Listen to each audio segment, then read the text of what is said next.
justice for all. All right. All right. Glasses on so I can read. We'll start with the audit report for the board. Victor. Thank you for your time this evening. As part of the process of the audit each year, we do go through the audit in detail with the audit committee. We just finished doing that, so I am going to do highlights. The board members who are not part of the audit committee, you do have a packet in front of me for your review. The highlights, I'm going to use a couple of the pages from the PowerPoint to look at.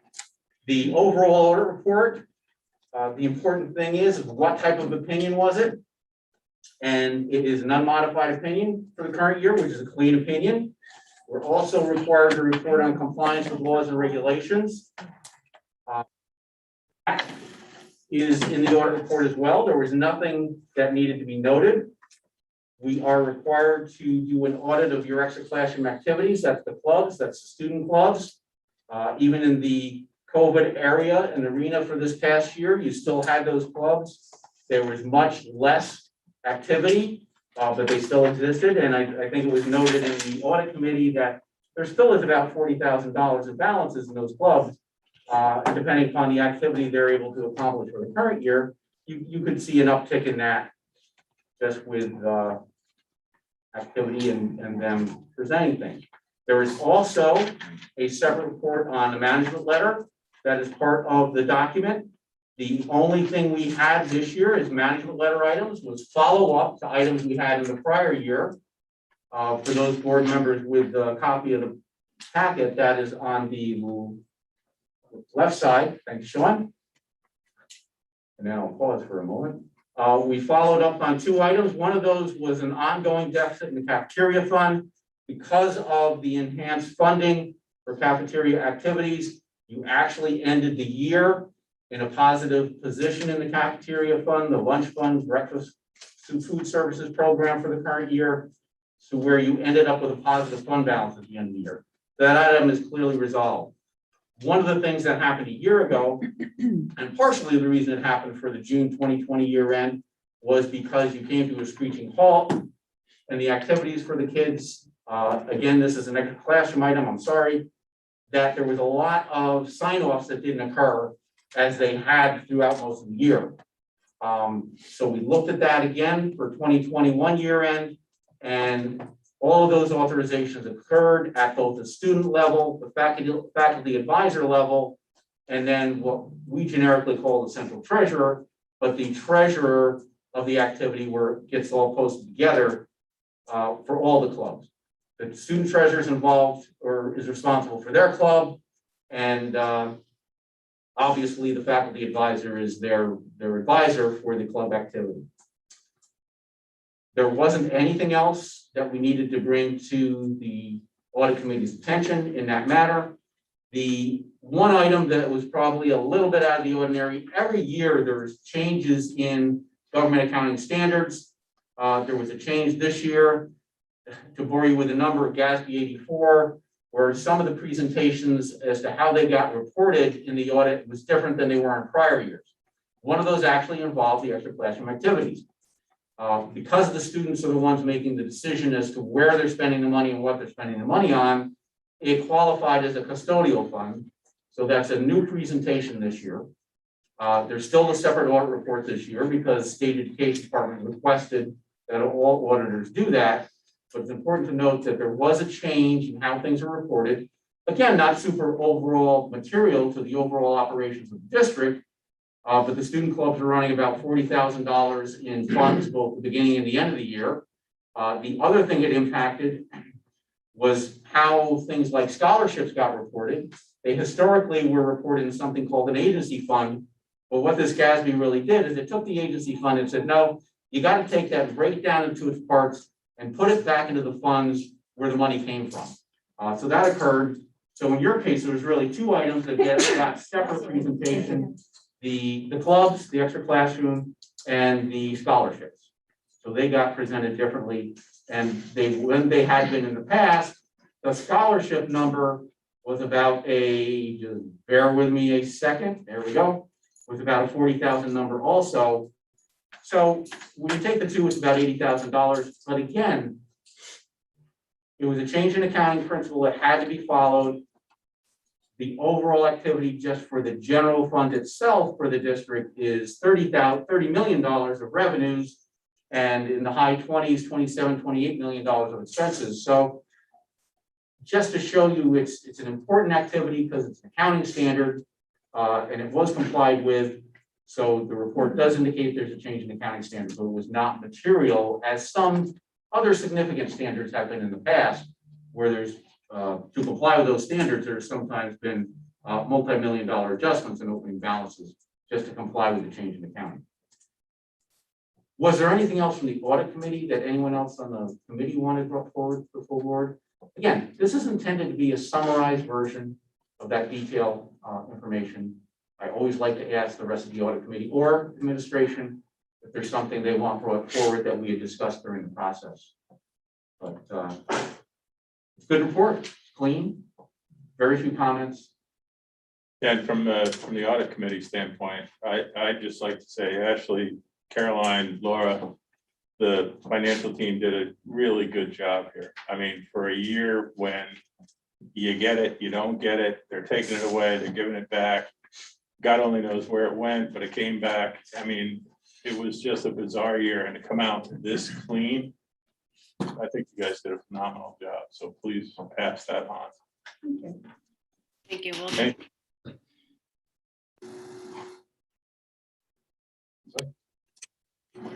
Okay. Anything else, Chris? No. Jen? Thank you. Okay. I think we're good. Any questions from the board standpoint? All right. Thank you, Victor. So this what you got in your package is a draft. We'll wait to hear from Ashley. We've got to do proofreading of this, dot the i's, cross the t's, but otherwise this is essentially ready. We'll check and make sure we've got confirmations from the attorneys and all of those have closed out. Some of you had envelopes for outstanding, and we just don't know what happens with the mail these days for some outstanding related party and fraud inquiries. Some of you may have that. We don't do 100% of the board anymore. We do it on a rotating basis. And kind of depending upon your position, if you're a board chair or an audit committee chair, you're going to get it from us every year. If you're one of the other board members, you're going to get it on a rotating basis. So don't feel left out if you didn't get it. You may get it next year. In fact, if you raise your hand right now, we can make sure you get it. All right. Thank you. Thank you for Very your good. time. Thank you, Victor. Victor. Thank you. Thank you. Thanks, guys. Oh, I forgot to introduce Sean Bannon. He's We the know Sean. on-site in charge. Yes. He's the one that makes it happen from our end. Yeah, he told us earlier. Thanks, Sean. See you guys. Have a good night. Thank Bye, you. Ashley. All right, next up.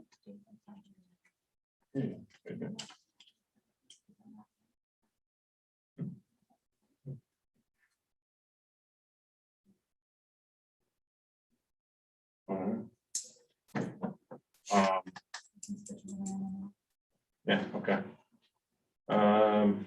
Well, yeah, all right, so we're gonna switch the agenda just a little bit. We want to go into the public hearing for the code of conduct. Do I have a motion to open the public hearing? I'll make the motion. Second? Any questions, comments, concerns? All in favor? Aye. Aye. Any against?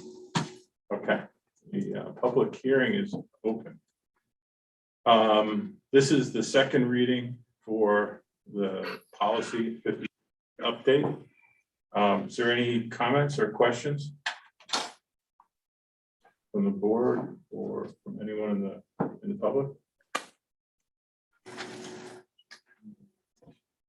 No? I do have a couple. Okay, go ahead. So just because this is the first time I'm reading this,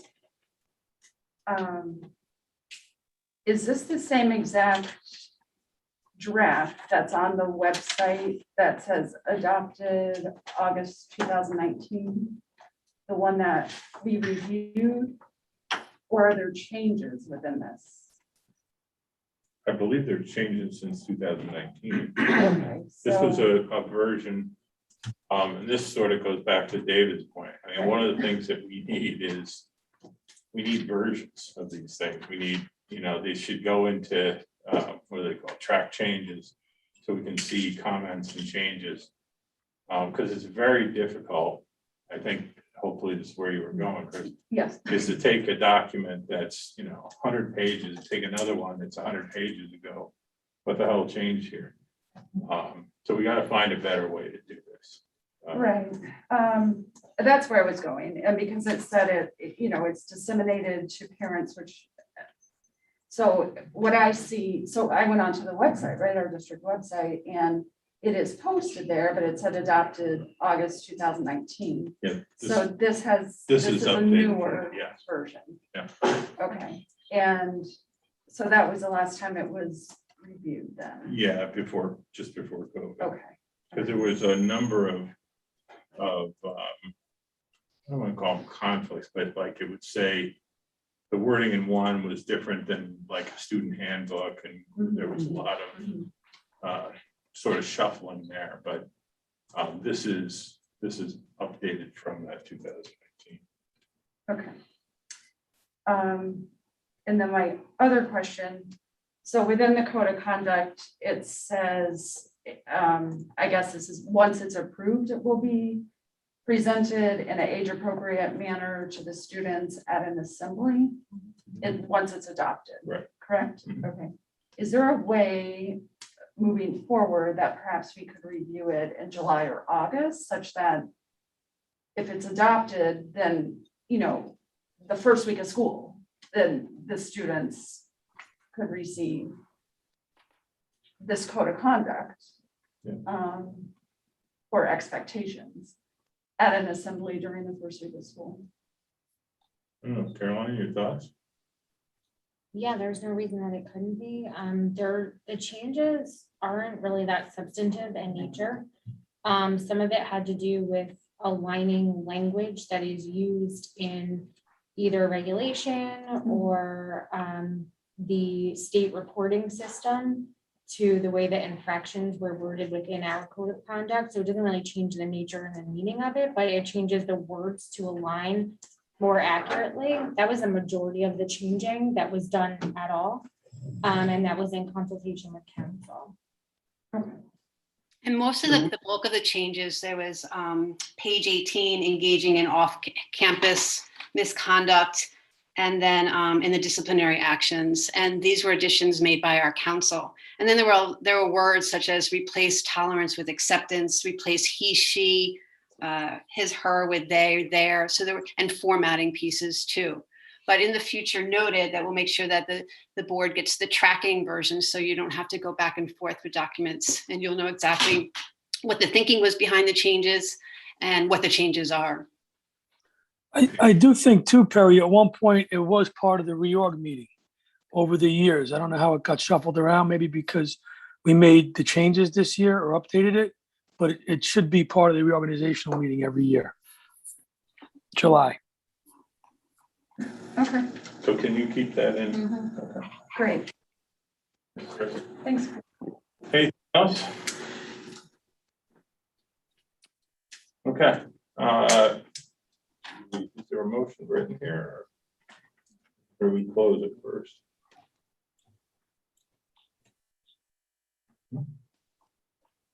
From the public on this? Motion to close the public hearing? I'll second. Any questions, comments, concerns? All right, all in favor? Aye. Aye. Any against? Okay. All right, so we have a new. All right, so Jason from BOCES is Supposed to be here at 7:30. Do you want to have Mike Harris go over the project review? The fifth Yeah, facilities project? Yeah, why don't we do that? Actually, before we do that, why don't we just do the consent agenda to get that out of the way? Yeah. Is there anything that anyone wants pulled from the consent agenda? All right, do I have a motion to approve the consent agenda? So moved. Second? I'll second. All right, any comments or questions about any one of these? All right. All in favor? Aye. Aye. Any against? All right, now we go back up to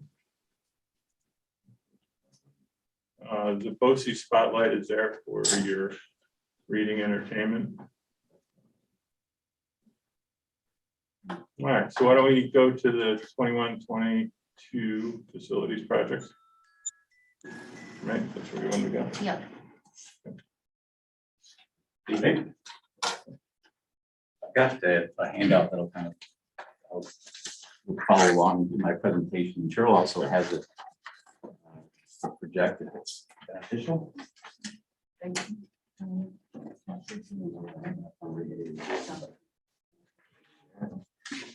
You can't share it, it's COVID. Oh. No, it's We can do that. if you- But this is in the agenda, right? Thank you. It's good, so that's part of the public. Don't do that. So just because this is part of the public content. Okay. All right. So you'll remember I was here, I think it was 6 weeks ago, 2 months ago, for a board meeting in preparation for putting our 2 projects out to bid. And at that time, we were concerned with the budgets and of course, the scope of work that we're trying to complete. And as anticipated, the bids came in high. In the spreadsheet, I'm going to walk you through it. But what we talked about at that board meeting was making sure that we had some contingencies in some of the scope of the work that we could draw out and procure by other means if we decided to do that. So I'll go through the building project on the right-hand side first, which is, the left, the high school. That's a $100,000 project, so that's the budgetary authorization. The low bid for general construction work that does not include the door access control or the fire alarm work was $107,000. So the general contract amount alone exceeded the appropriation. If you follow that down and you add in the door access control, the fire alarm modifications, which are all required, construction values, the low bid construction value was $121,700. On top of that, there are soft costs as well. So we're looking at about $139,000 project to complete as designed. So we gave some thought to how we can implement this project and maintain the scope that the intent of the scope that the district would like to pursue. And my thoughts were there is a way that we could proceed this year under option 1 there, phase 1. Do all the general construction work absent the concrete block wall that subdivides the entryway.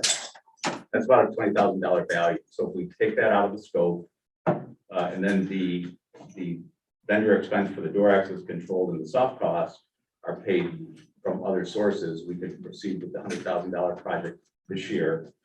We follow up next year with a phase 2, which would then go back, install the wall.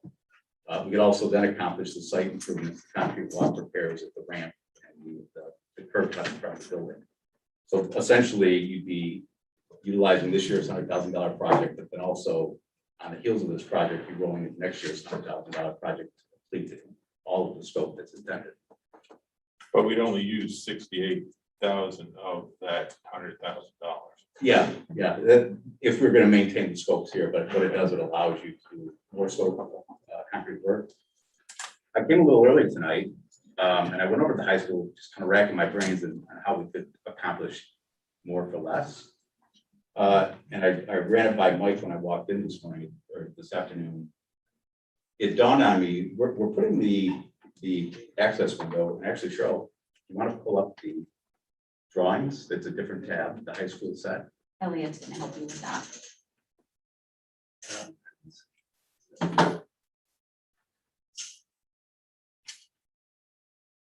Oh, so that's, yeah, keep going, it's the other tab, that's Elm Drive there.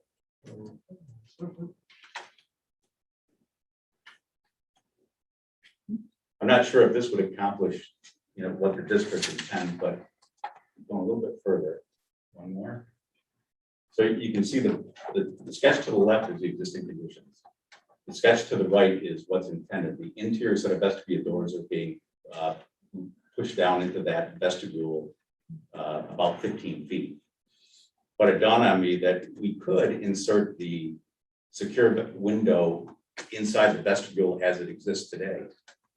So rather than pushing it down the wall 12 feet, we would put it just inside the entrance door. The only difference would be that vestibule would be much smaller than it would be with this this long walk off. But that alone, I think, that's going to eliminate 3/4 of that concrete block wall. It's going to eliminate some modifications to the ceiling and relocating the interior set of doors. So that, just relocating that window to the inner vestibule as it exists, could bring you in on budget without needing to go into next year's authorization unless you wanted to accomplish some of that site work.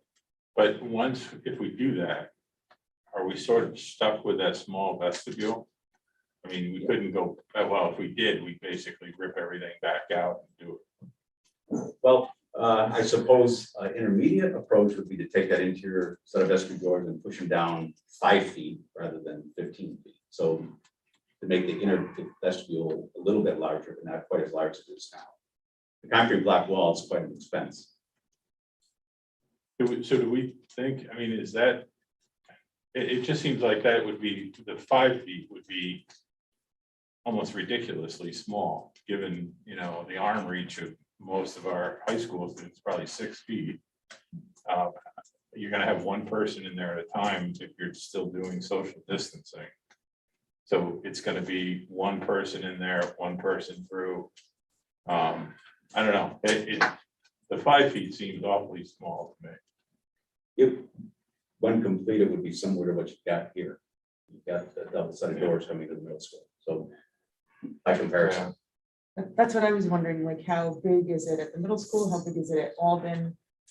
With comparison, and is there like a per person square footage that we need to hit type thing? not really, because it's an exit pathway. It's really what's functional more so than anything. Okay. I mean, obviously, the larger the better. This is a compromise, no doubt. But the intent, I guess the question would be, is this for individuals coming in after school hours where there's really 1 or 2 people entering to that window at a time, or would you anticipate there could be 5, 6 people trying to get in? Right. Well, you think, I mean, you got the auditorium right there. And I mean, they don't come in for most of those things one at a time. At the least, you've got families coming in together. I don't know, to me, it seems like, especially for a high school vestibule, and this is just me, because, I really don't have a good feeling for how big that would be. But it just would seem that that's awfully small for the high school. So what size would it be? About for the middle school? I mean, this one's gotta be 10 feet. Yeah,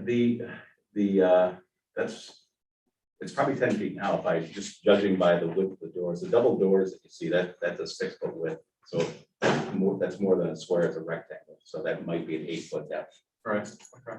And to Perry's point, when we do concerts or whatever, because I don't even know if we've done them since. Like, is there any reason that we would have to have people go in the first vestibule and keep the second doors closed, or would they, like at a concert, would they just open all the doors and have people come in anyway? That's probably what we would have to do. I would Yeah. think. Is that what we did before? And because that's a good point. Is there any? Well, if you reason? look at the graduation ceremonies we just had at the high school on the auditorium, on the stage. I mean, those doors were basically open, right? I mean, people just came in. I would think this is mainly for security during school hours, correct? Yeah. Right, that's what this is basically for. security during school, so nobody can get in during the school day. Right.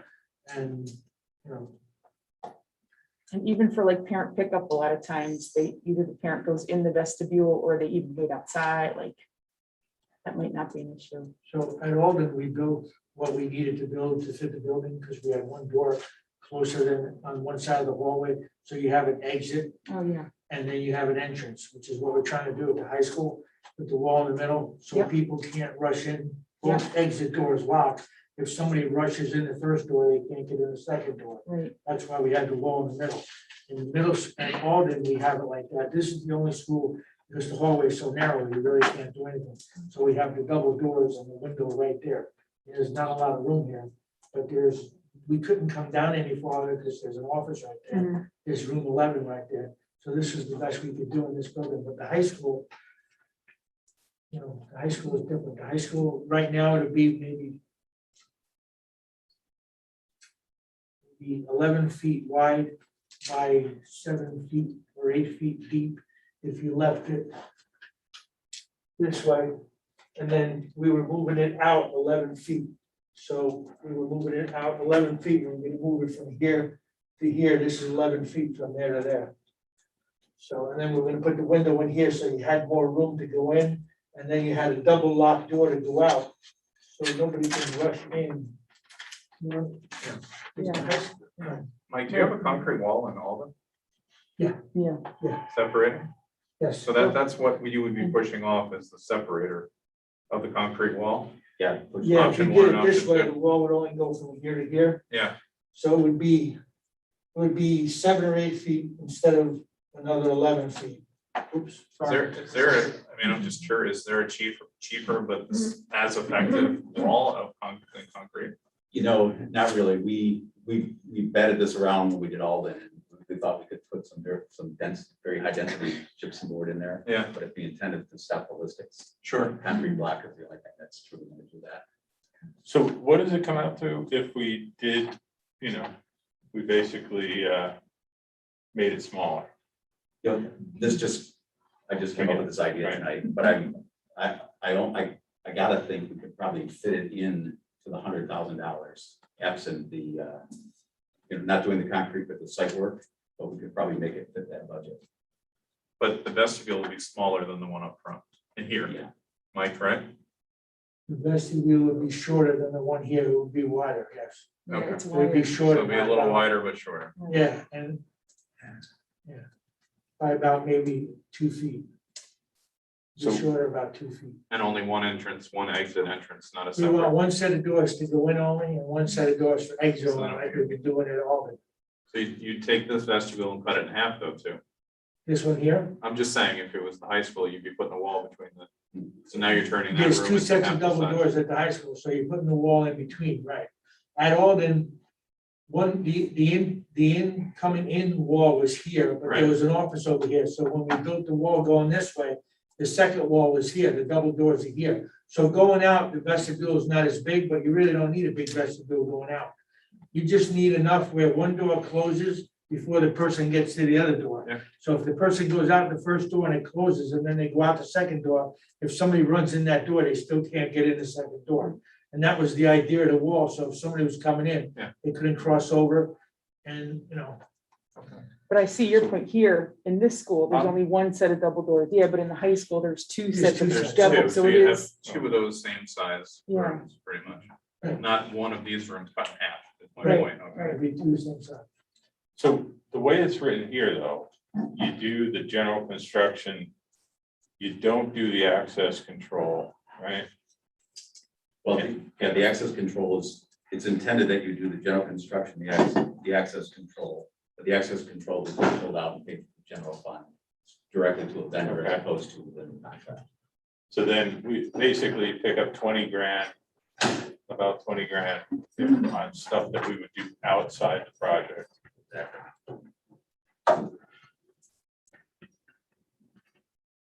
So how does that get us to? Because we got 30, we're 40 grand, over or under, however you want to look at it. But if we pull out the 20 grand, we're at 100. We're at $100,000. We pulled out $20,000 and put it into other costs. We pulled out $20,000 worth of the wall, pushed it into phase 2. That's the intent of this. Oh, I see. The outside concrete and walkway pulled out and put that into phase 2. That was all part of the 107. So the first phase could be accomplished between now and say February. The second phase couldn't begin until next summer, once we had authorization. And your option 3 at this point would not only cut down the wall, but the general construction, and that would, you're thinking it would get us under the 100. But the site improvements and that kind of stuff, fixing the wall outside, is that in here? Because it says site improvements. Yeah, that's all wrapped up in that site improvements number. Right. Yeah, that But would, is that in the phase or the third option? That's in the general construction in the first, on the top one. Yeah, I don't know, I'm saying the option he just came up with, that we fit it by making it smaller, is all that site improvements in there, some in that 100,000? I think we can get the vestibule accomplished, Okay. but not the extra. I had a thought also on the concrete as I was walking around. You know, there's a few chunks over there that are broken, and there's quite a few that are heaved, so you've got a gap. We could probably cut down on that cost below what was bid if we kind of we only replaced the actual broken split block, grind any of the raised areas. And then of course, all the joints need to be sealed because the water is getting in and that's creating the heaving. So not that I'm suggesting we could do that work in this first $100,000 phase, but I think we can get that number down as well by kind of rethinking and minimizing the scope if we needed to. Do you think that's just band-aiding it though? I mean, I think the concern is just that ramp in general needs a lot more work than it seems. I don't know. I mean, if we just It's a maintenance approach as opposed to. I understand. But if you look at the second year project, if we did it the way they're describing, so you do the $100,000, pay the other 20 out of something. And then the second year of the project, there's only 68,000 in that, so we'd have 31,750 to really do the concrete correctly. I mean, to me, that makes, To me, I would rather do it in 2 phases. yeah, I mean, to me, that makes more sense. But I'll throw that to you guys. So what are we losing between the phases? The barrier wall, so we're not being fully secure, but we're at least better than we were before. Exactly. So also what you do is the wall going in between the doorways. I mean, if you wanted to, you do double sheetrock on both sides for now. Yeah. And we almost did it all, but with a plate in the middle. I mean, the thing we were going for was for ballistics, so, you know, we could always do it that way, maybe it saves some way. It's a temporary fix. Yeah, I mean, Or permanent. For permanent, you can even do a permanent, if we did sheetrock, put a plate in it. It would be a lot cheaper than the block, right? We don't even really have to go to the ceiling. We need to go maybe 8 feet, with the sheetrock, and, we're done. I think we priced that out with all that and we found we had actually thought of a Kevlar sheet underneath the rock. But it was cheaper to go the CMU route. Oh, right. yeah, stuff's not cheap. I mean, to me, and I'll just, you know, because what they're looking for is, what do? We do it, you know, and to me, I want it done correctly. If it takes a year and a half, 2 years to do it, so be it. You know, we have to, you know, we didn't realize we were gonna get hit with humongous construction inflation, but we are where we are. Can I ask a question? What was the thought behind extending that out to 15 feet 11 feet, or 11 feet? because you got it, Because of the way it's constructed already? right, there's a wall there already, on the sides, there's a wall there Okay. already, the door frame itself, which if we had to buy a new door frame, would probably be about 13,000. The door frame itself is narrower than the hallway because it's set in brick, and then the brick turns in about 6 inches on each side. before it gets to the regular block wall in the hallway. So we're gonna take that door frame, which doesn't go all the way, it goes to the ceiling, it stops there, and it goes to the brick on the both sides. Move that in 11 feet, and 11 feet brought us past, between where the fire alarm is, there's a couple of wall plugs and some ceiling dampers. We put it right where we thought it had to go, so we didn't have to do a lot of movement of other things. So 11 feet was the number, and then what you had to do was take that door frame, since it was 6 inches narrow on both sides, and build a little block on both sides, you know, mud it in or block it in on both sides to take up the space, because you put a smaller door frame, but it really doesn't matter if it was 6 inches wider or if it was blocked. But it's, you know, better than buying a new door frame. Is the HPC, I mean, we don't have to mess with it if we go the 11 feet. There's HPC. Yeah, there's- HVAC there. Yeah. The lights are in position, everything was okay at 11 feet. Stupid question, but there's no other places we can get funds to do the project at one shot. I think I mean, there's other funds. The problem is, the minute you really go, the separation, I think, correct me if I'm wrong, Mike, but the separation they've done is sort of like, we got a project and another little project. You know, if we started to say, oh, well, could we pay another 20? It'd be hard to pull out a section of project, which would then make the project be 120. We're not legally allowed to do that. You can take out things, right, that are, I don't want to say unrelated, but they're like a different discipline, or they're pieces that can be logically separated. You can take out stuff that isn't necessary to complete the job, but it's necessary to get what we want to accomplish. Right. But to complete the job, you can take out something that'll complete the job. And then we could add like the door buzzers and some of the fire alarm stuff. We could add that later to make it do what we want it to do. But to do it all at once, to try to do it all at once with extra money, then we wouldn't get the second half of part of the money back. Right. Do it over 2 years, I think would probably be the best way to do it. Do it the way we want to do it. I agree with Mike. I think we should do it over 2 years. Plus, the cost of materials will hopefully go down between now and then. And I know this needs to be done. This is an important thing that needs to be addressed. But I think our 2-year plan would make much more sense concerning price of materials. Anybody not okay with that?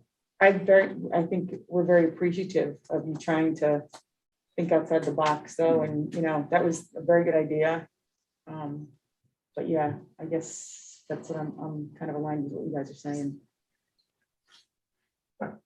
Anybody else? Okay, all right, so Elm Drive. Hey, Paul, are you there? Yep. Okay. I say wait 2 years, do it over the 2 year period. I agree with Mike and Howard. All right, cool. All right, Elm Drive. We gotta do that. Elm Drive, it's actually, it's the same presentation. It's taken the project over 2 years. Yeah. And Howard mentioned inflation, and I don't know if the board read the packet or the information I put in last Friday, but when we did the Alden security vestibule, the security vestibule in place with the fire shutter and the access control was $25,500. We asked the contractor for the high school project to give us the cost for just those components for comparison. It was $38,800. So the exact same equipment, the exact same materials, 52% increase in a year and a half. That's really what you're dealing with. So at Elm Drive, same idea. I went over there this afternoon, and I don't see any. I wish I could present an option to cut the cost, but I don't see any. That really the intersection of the two wings is where that entrance vestibule should be. It's the parking lot. It's kind of the main entrance, and it's the only one that could be handicap accessible. So that project, we got $175,000 authorization. the general construction cost alone came in at 180. And then when we tally up everything else, the construction costs were 233, your soft cost 35, total of 268, authorization 173. So there's a $93,000 cost to complete everything you want to do. What was the HVAC system for? Just refresh me. Was that for the room that was $40,000 it would cost Yeah. just to bring in HVAC to that area?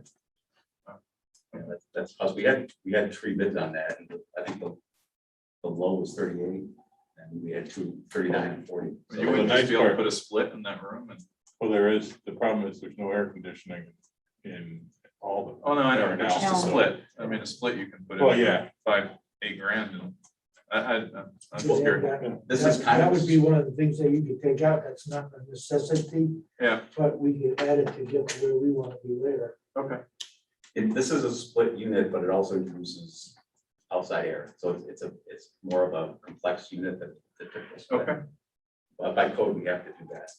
But just like we did at the high school, we broke out door access control, fire alarm, and then that split unit, thinking that we could find other ways to procure it. So the only way I see doing this is over 2 phases. The first phase, and I haven't figured this out yet, but the first phase would be simply build as much of that room as you can, and build the enclosure for the first authorization. And then if you look at my itemization, you come back to the second authorization, there would be a little more general construction work, which would probably be the installation of the window.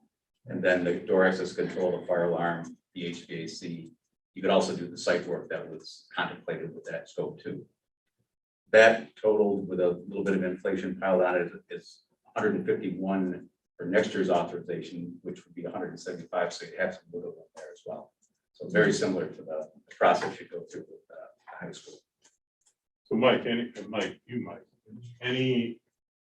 is there any staffing or access, or if we split this thing into 2? Do you need, I don't know, I'm guessing extra people open the doors? I would ask the same thing of Eric too. Is this gonna cost us, efficiencies? I mean, if you don't do that site work, are we okay for a year? So we have to see what this looks like and what this means for how long. So are you saying that area is gonna be out of commission and cannot be used as an egress for No. how long? No, I think between now and probably the April break, well, the Christmas and April break, the enclosure, the room is gonna be built. Yep. Mainly from the outside, it's there and you ignore it. It will have no impact on our daily operation, correct? We'll make sure if they have to be on the inside, they can do it during the February break. or Sure. April. So the room would be completed, the roof, the walls, it's there, the door's shut, you don't even know it exists. And then in July and August, you come in and you do the window, the access control, the fire alarm, the HVAC. You finish it so a person can be staged there. Yeah. Yeah. But leading up to any of that, Yeah. it does not sound like it'll impact our entrance and exit. I mean, besides, we're gonna view it, we're gonna see it. It'll be a learning experience for the kids. We'll talk to them about what some of this looks like. I just want to make sure that you can use it though. Yeah, As You long- could use that door like you Yeah, do to now. To my understanding, we can use it, you right? use it like you're using it right now. Yes. Okay. The front entrance will still be the front entrance. Okay. That'll be the side entrance like it is, for drop 100%. off. Yeah, you can use it like it is now. Even if we did the whole project now, it wouldn't be ready until probably almost June anyway. So Understood. now it'll be this year, and then next year, the work will be, maybe it can be the outside work will be done outside, and maybe if we can get it out early enough, we can be done before October or something next year.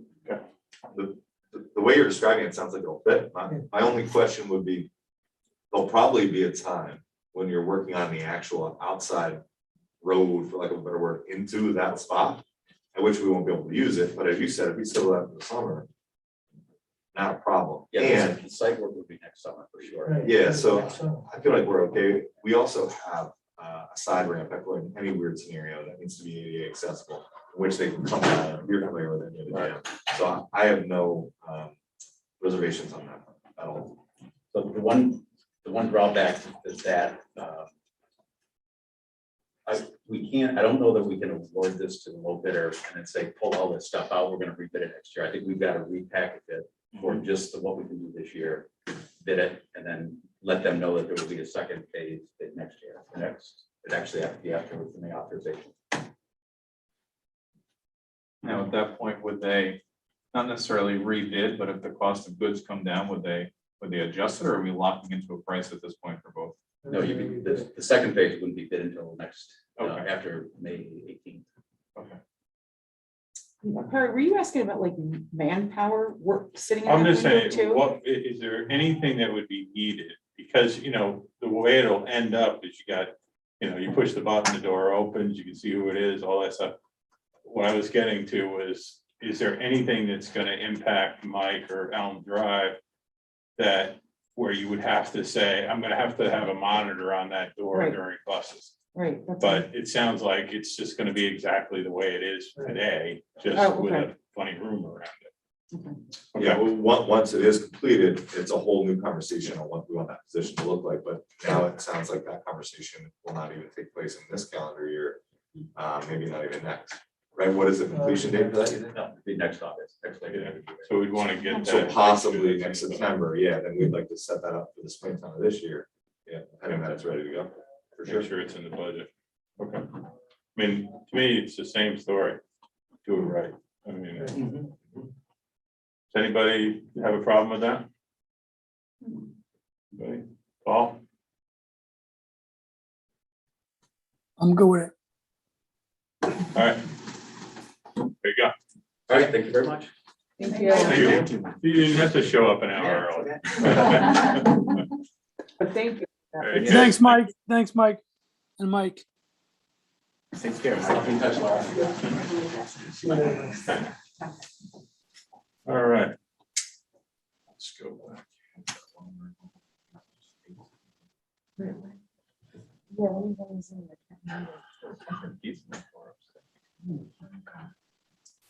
All right. Jason. Yep.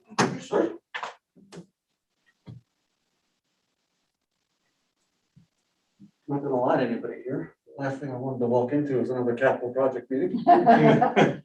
Seems to be my life. I have brown hair, this is cement dust. We were hoping you could actually have one of the diggers come out and work for us for a little bit, but you Get all the heavy machinery you need, just stop in. know. Yeah. After 5, we have access to the home. Just want to introduce myself, Jason Bigstone, I just started Dutchess County BOCES 2 weeks, going on 2 weeks. So just wanted to meet, going to all the districts, meeting all the boards, also meeting with our superintendents, just to talk about what we do and the direction we're going in.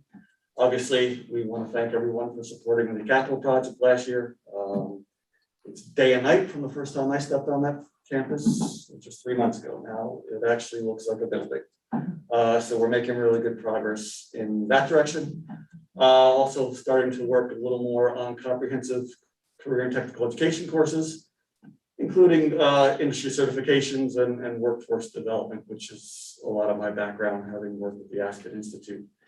And obviously, we want to personalize more programming to our 70 districts. So that's also something we plan on doing, really working closely with each of the districts and trying to personalize what we do for their needs. It's the show. Name is not Mike, it's Jason. That's cool. 3 Mike. I have a Mike in the family though. But yeah, we look forward to working with you, look forward to working with Laura. It's exciting. We had, in the summer, there was a meeting for, I don't know if it was all board members or just presidents and superintendents, but to talk a little bit then, talk to Gully about, you know, CT, those things, especially for me, that is just, I love it. And I think it's the greatest program for, you know, kids to get a good start in life. But there's a lot of things that need to be focused on, changing sort of the reputation. I think I told you, I can still remember my mother when I said I'm going to BOCES for electrical construction. She went, oh, jeez.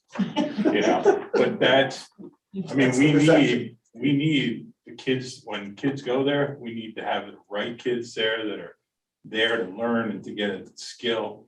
We need the reputation of BOCES to be, top notch, and we need, in my opinion, we need to have the technologies upgraded, focus on solar, focus on, green, focus on, little latest electric cars instead of just gas power or gasoline.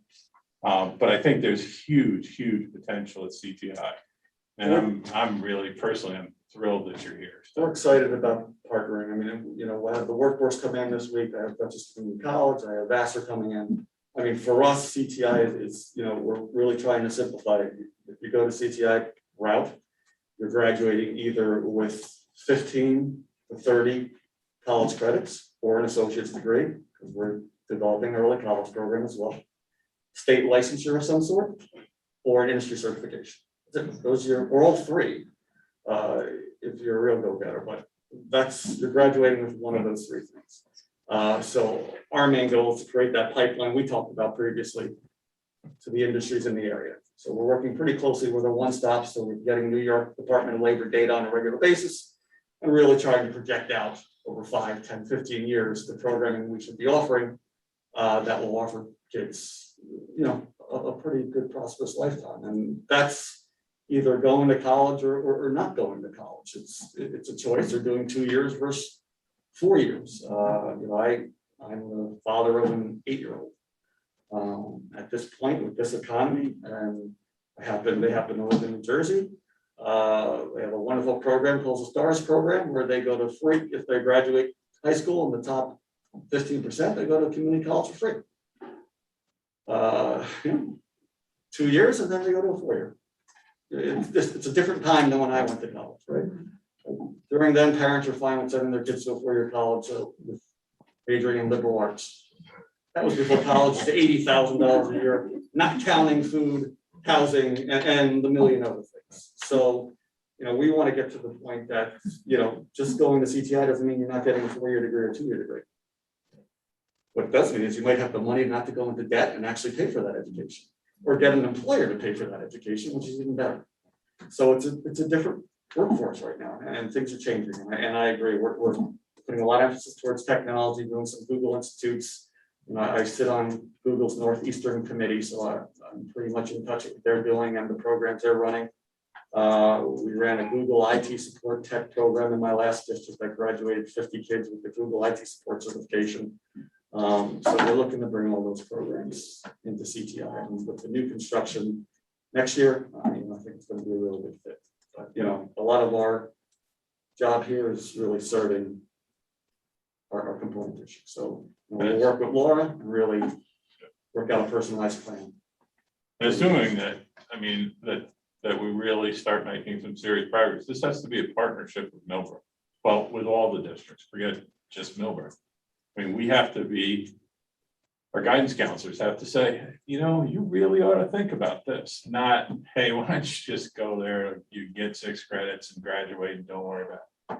We need to make sure that as Jason meets and hopefully exceeds these goals of changing the face of CTI, that we're right there, bringing our kids, not all of them, but bring the kids that can really take value out of this.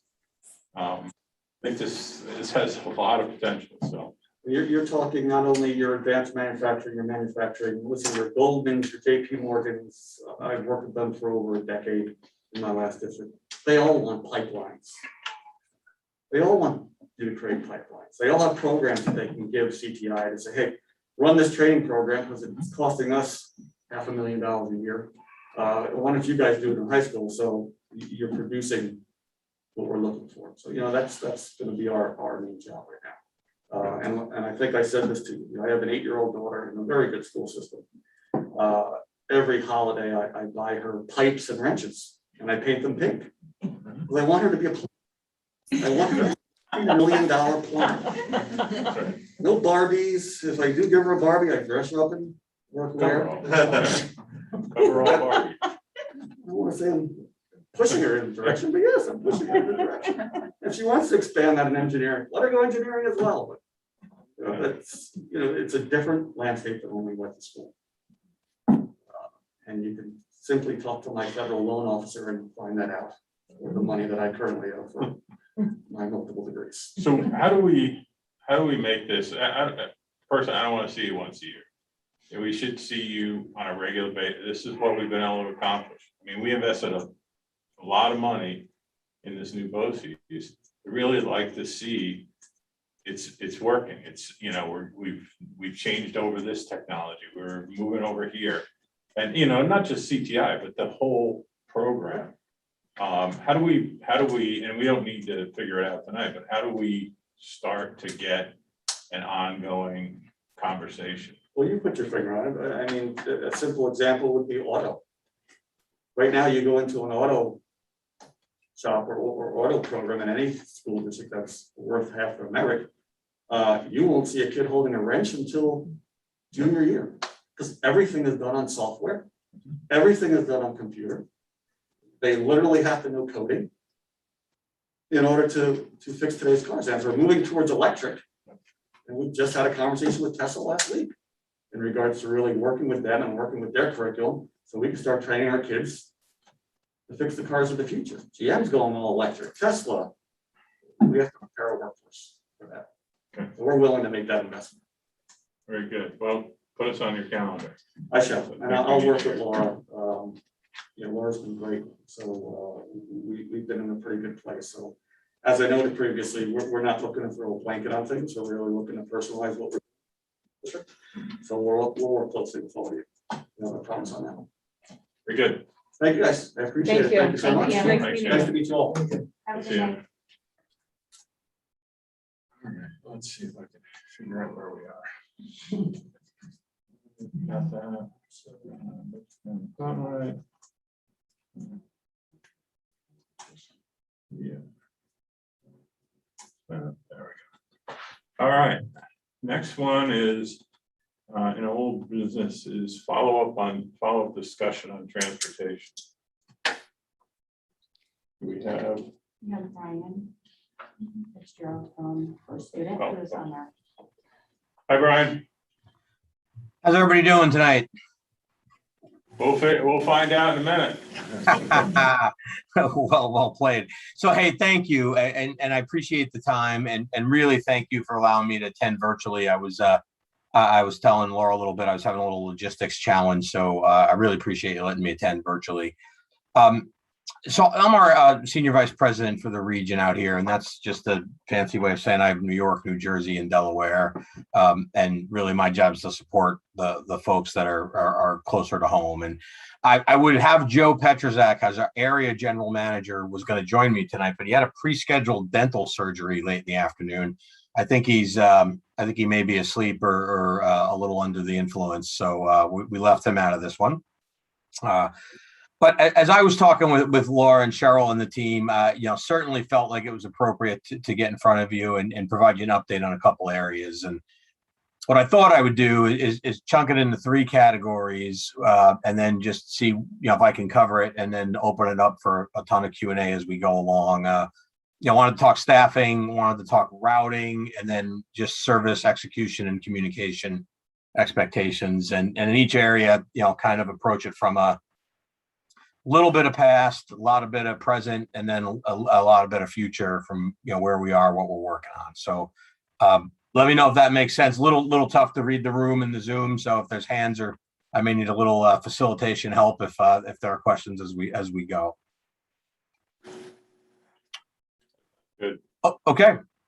So first up, I want to talk staffing, and I'm sure everybody's pretty well read, and this is in the past and the present, but obviously we're as an industry, whether it's district or contractors, we're fighting a little bit of a beast we haven't seen to this level before on driver staffing, and I think at this point it's inescapable news, so I won't spend too much time on it. But it is legit for us. I know it is for folks in the business. I know it is for districts as well.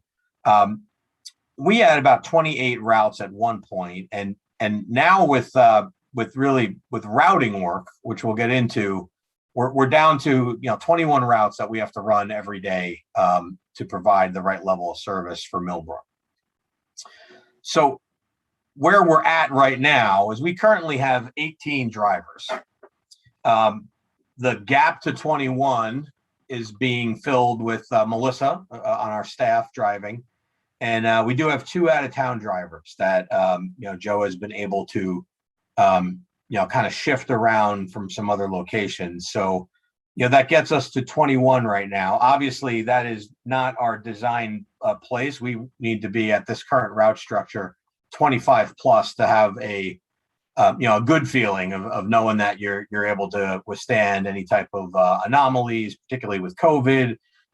So we'd want to be at 25. We're at 18 right now, and we have 1 staff person driving and those 2 out-of-towners. So, obviously, and I know you're feeling that, and I'm gonna get to that. Obviously, that leaves us very, very tight.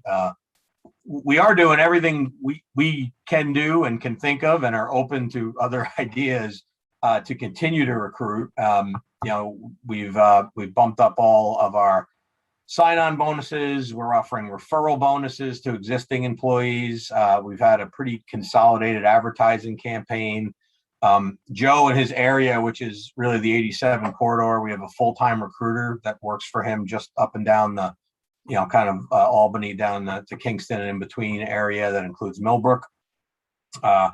And we've really been kind of hitting that. We're also making some wage adjustments. We've done all the homework to make sure we're coming out in the right spot there. We do have 4 folks in training right now. And we had 1 recent application that's a CDL holder. And I know this, the CDL holders can kind of get through the system a whole lot quicker than the 4 that are in training that need to go through the whole process of getting permitted, trained, and up to snuff. So, frankly, while I think it gets a little better in the future, we have seen some upticks as the federal unemployment has changed a little bit.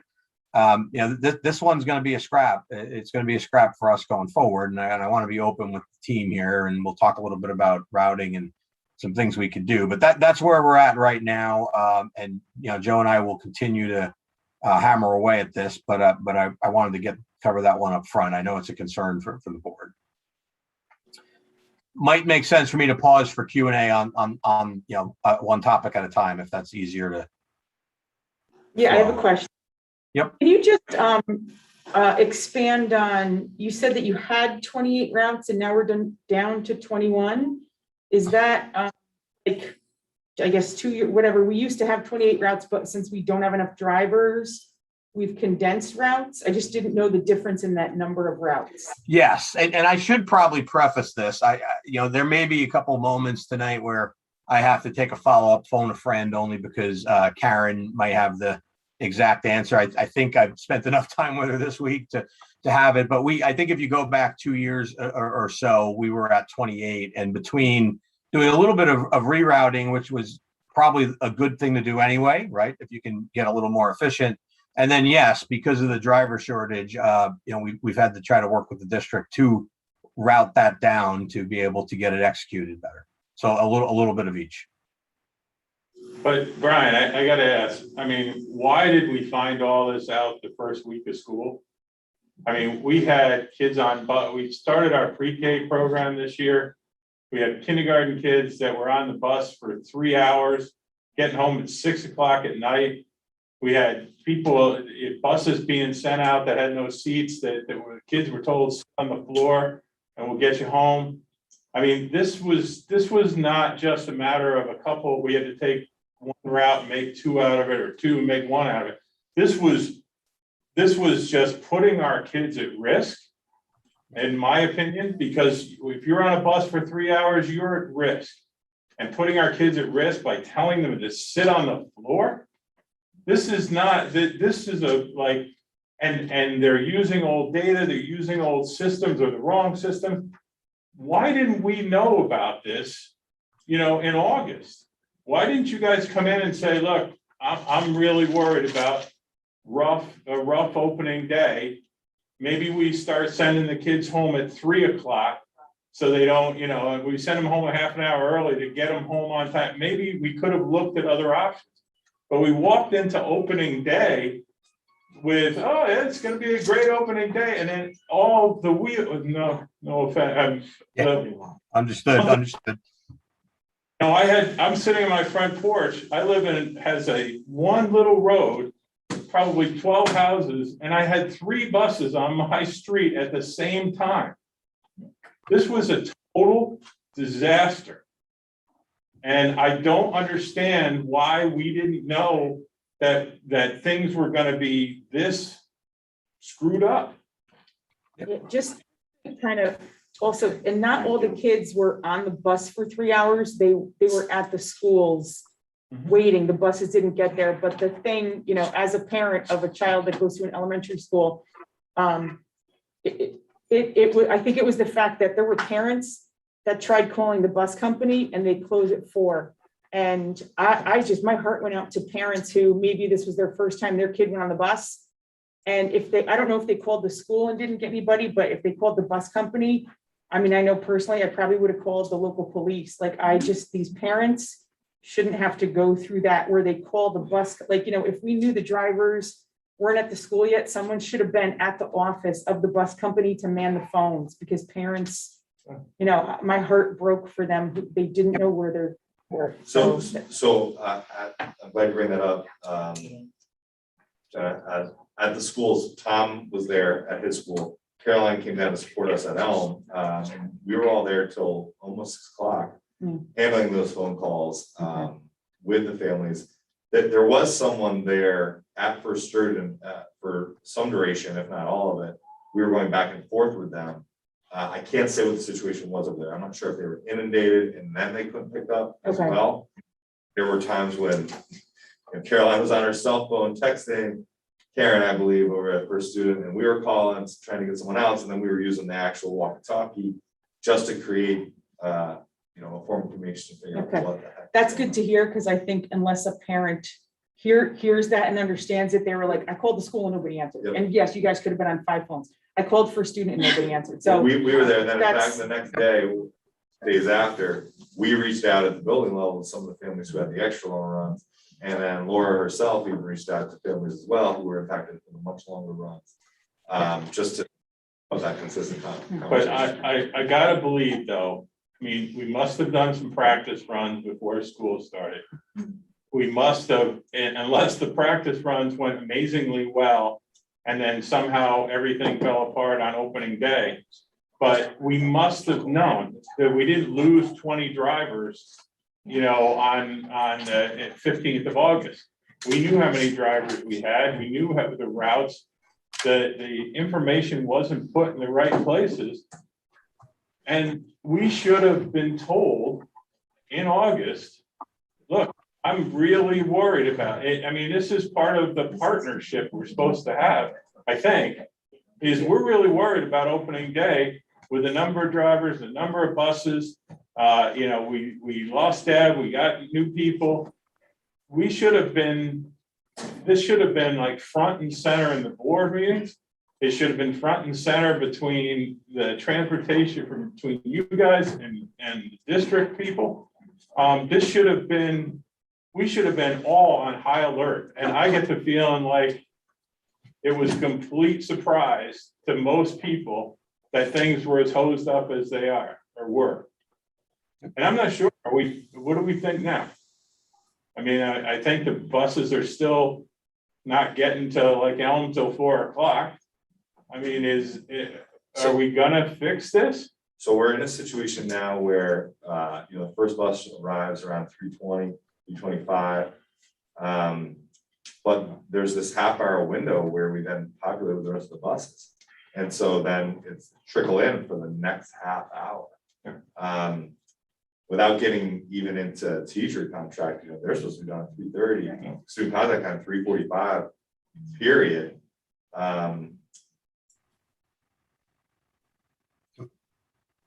So I think there's a plan to remedy that. I'm not sure where we're at. Yeah, we've done a lot, just working with the elementary staff to try and be able to expedite the parent pickup process so that we're limiting the number of staff members that need to be monitoring students past contractual hours. You know, we're working with some of our flexible staff that we can shift hours a little bit. I know Laura will speak later about some of the remedies that we've discussed as an administrative team to be able to help sort this out. But that's on our end, you know, and that's trying to accommodate a larger issue that we don't have control of. But see, that's my point exactly, Caroline. If we had that information in August, then I would have expected you guys to be figuring it out, like, oh, we gotta Sure. tell the monitors, they're gonna have to stay late, they come in late, whatever it is. But we went in, at least as far as I could see, we went into opening week with a, hey, looks good. And then it just fell apart. I mean, I'll stop because I'm, you know, really, really aggravated. More, I mean, I'm aggravated by the failures, but I'm really aggravated by the fact that we had no knowledge of it and we weren't prepared for it. You know, I would expect for a student to bring, you know, to be on high alert, to have, you know, bring in a couple executives to answer the phones. So that parents aren't calling the trooper barracks. But anyway, so where are we and where are we headed, I guess? Yeah, and let me hit those because a lot of the points you made are in these other two. So let me hit those and hold me accountable if I didn't answer any of these as we go forward. So from a routing standpoint, and I'll give you a little bit of the past, and if I'm too deep or not deep enough, let me know. Yeah, we use a routing system, and if you look at 1920, there's a routing system called VersaTrans that we use. In 2021, we did not use that routing system due to the fluidity in the routes, the changes, the cohorts. So in essence, our team and Brian, I'm going to use an analogy, but drew up plays in the sand for 2021 because it was not a playbook based system. So going into this year, the discussion we had with Brian was that we needed to go in and really look at doing a reroute for two reasons. One, a lot had changed over a 2-year span, so we need to make sure we captured that. And then secondly, we did know months ago, and again, the whole industry's known we were headed towards a pretty good driver crunch. So that was the rerouting, and not defending it, but that was the logic of saying we have to reroute because we have to get more efficient because we're going to have less drivers. And that was the reroute. So that's a little bit of the past, I guess. What happened, an item I'd like to turn back the clock on, if I could, is as we went into the rerouting process, we collected an address file that our team was not aware was not going to be the right file to route off of, and that's something I'll take ownership of. Our team may not have asked that question correctly, so we were going about preparing for the new school year, knowing we're going to be down drivers, but approaching it to reroute that as efficiently as possible. But we were using a file that didn't necessarily match the information we were going to need to go route on that. So I'd like to turn back the clock on that. We realize this has caused routing issues. We understand it. It has impacted the startup. I'm not, everything you said, we get, right? Parents, families impacted. It was a rough startup, but I think that is why, we did know all summer, and I think we're open that this is going to be very challenging on the driver front, but we did feel like we were able to route around that. And then as we got into the first week of school, it was very challenging along that routing front.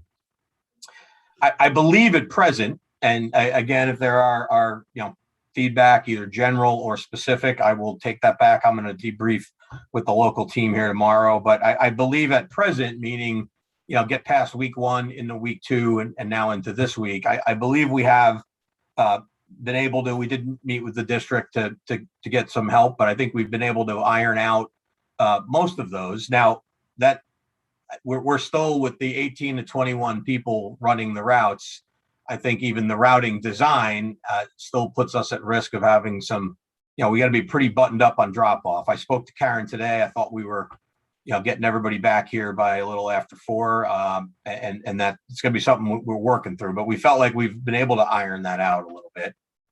But the future is, again, we've met with the district, and we will be able to go back and leverage all this information we've plowed back into the Versatrans system moving forward.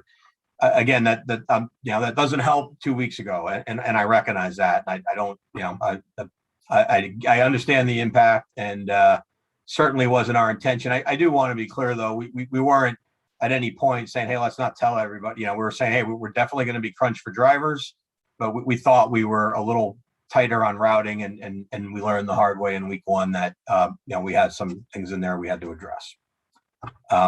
That's on routing. I do want to come back to the bus question you asked as well. That was in my third service execution point, but let me pause on the routing a little bit, and then I will talk the communication, the phones, and the one incident you mentioned. That was in my kind of third bullet, if that makes sense. Just any questions so far? Yeah, I do. I have a question. Let's go back to the bus with the flat tire. Do you, and I know your answer, but do you train your drivers in safety and bus safety? Yes. So let me say, I can go backwards. Let me segue into the third point. So from a service and execution standpoint, first off, it's completely unacceptable. Yes, we have a very thorough safety training program. We had a driver that did not check in with leadership. So that was not something they were told to do, or our local team understood was happening. We had somebody make a call. It was absolutely the wrong call. I have 3 kids as well.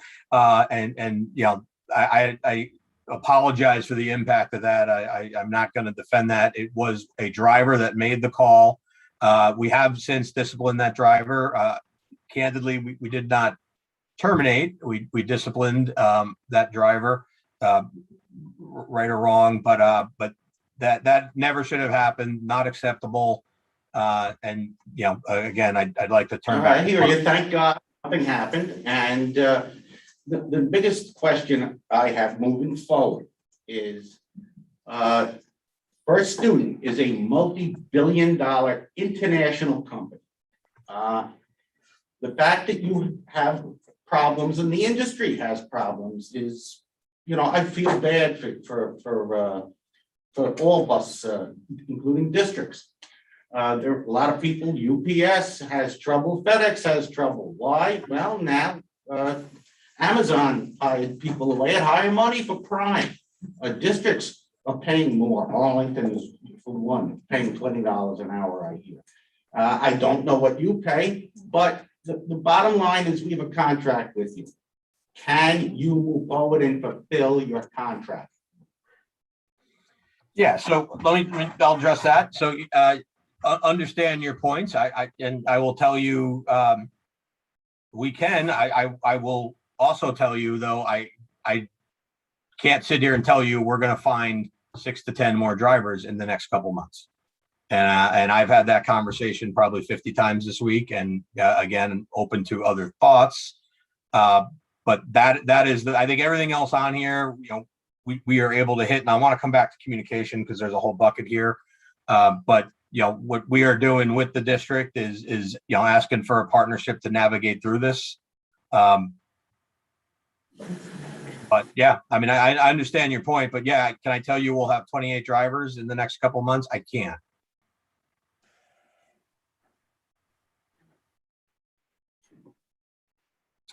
I'm sure there's a follow-up there. I'll pause for a second. I did want to come back to communications and understood the points that everybody made. There were several in there, and somebody said it. Quite frankly, we don't close at 4. Our folks are there until the last bus comes home. But as you look at this first week, right, the startups, you expect a lot of communication, and with what I explained with the routing, and you felt it, but obviously our team felt that. Add in Melissa's on the road driving, so. Candidly, yeah, we were overwhelmed trying to respond as quickly as we could. I think, Karen has been doing nothing but churning this out and trying to go as fast as she can, but we were overwhelmed in week 1.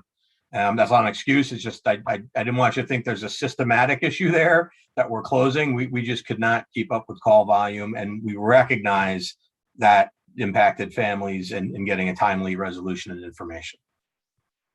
Again, I think moving forward, one, that's not a process issue for us. That was a sheer volume versus our ability to kind of make the donuts on answering calls in week one. I do believe, having spent some time with the team, that has stabilized. And as we go into week two, we had stabilized. And now in week three, I think we're in very good shape there. I know Karen has daily communications, multiple daily, as Laura's probably going to say in a minute, communication processes with the district team. And at this point, we do feel like we're able to, return serve on anything that comes in and address it in a quick fashion. But yes, on week one, yeah, we were struggling to return calls and messages.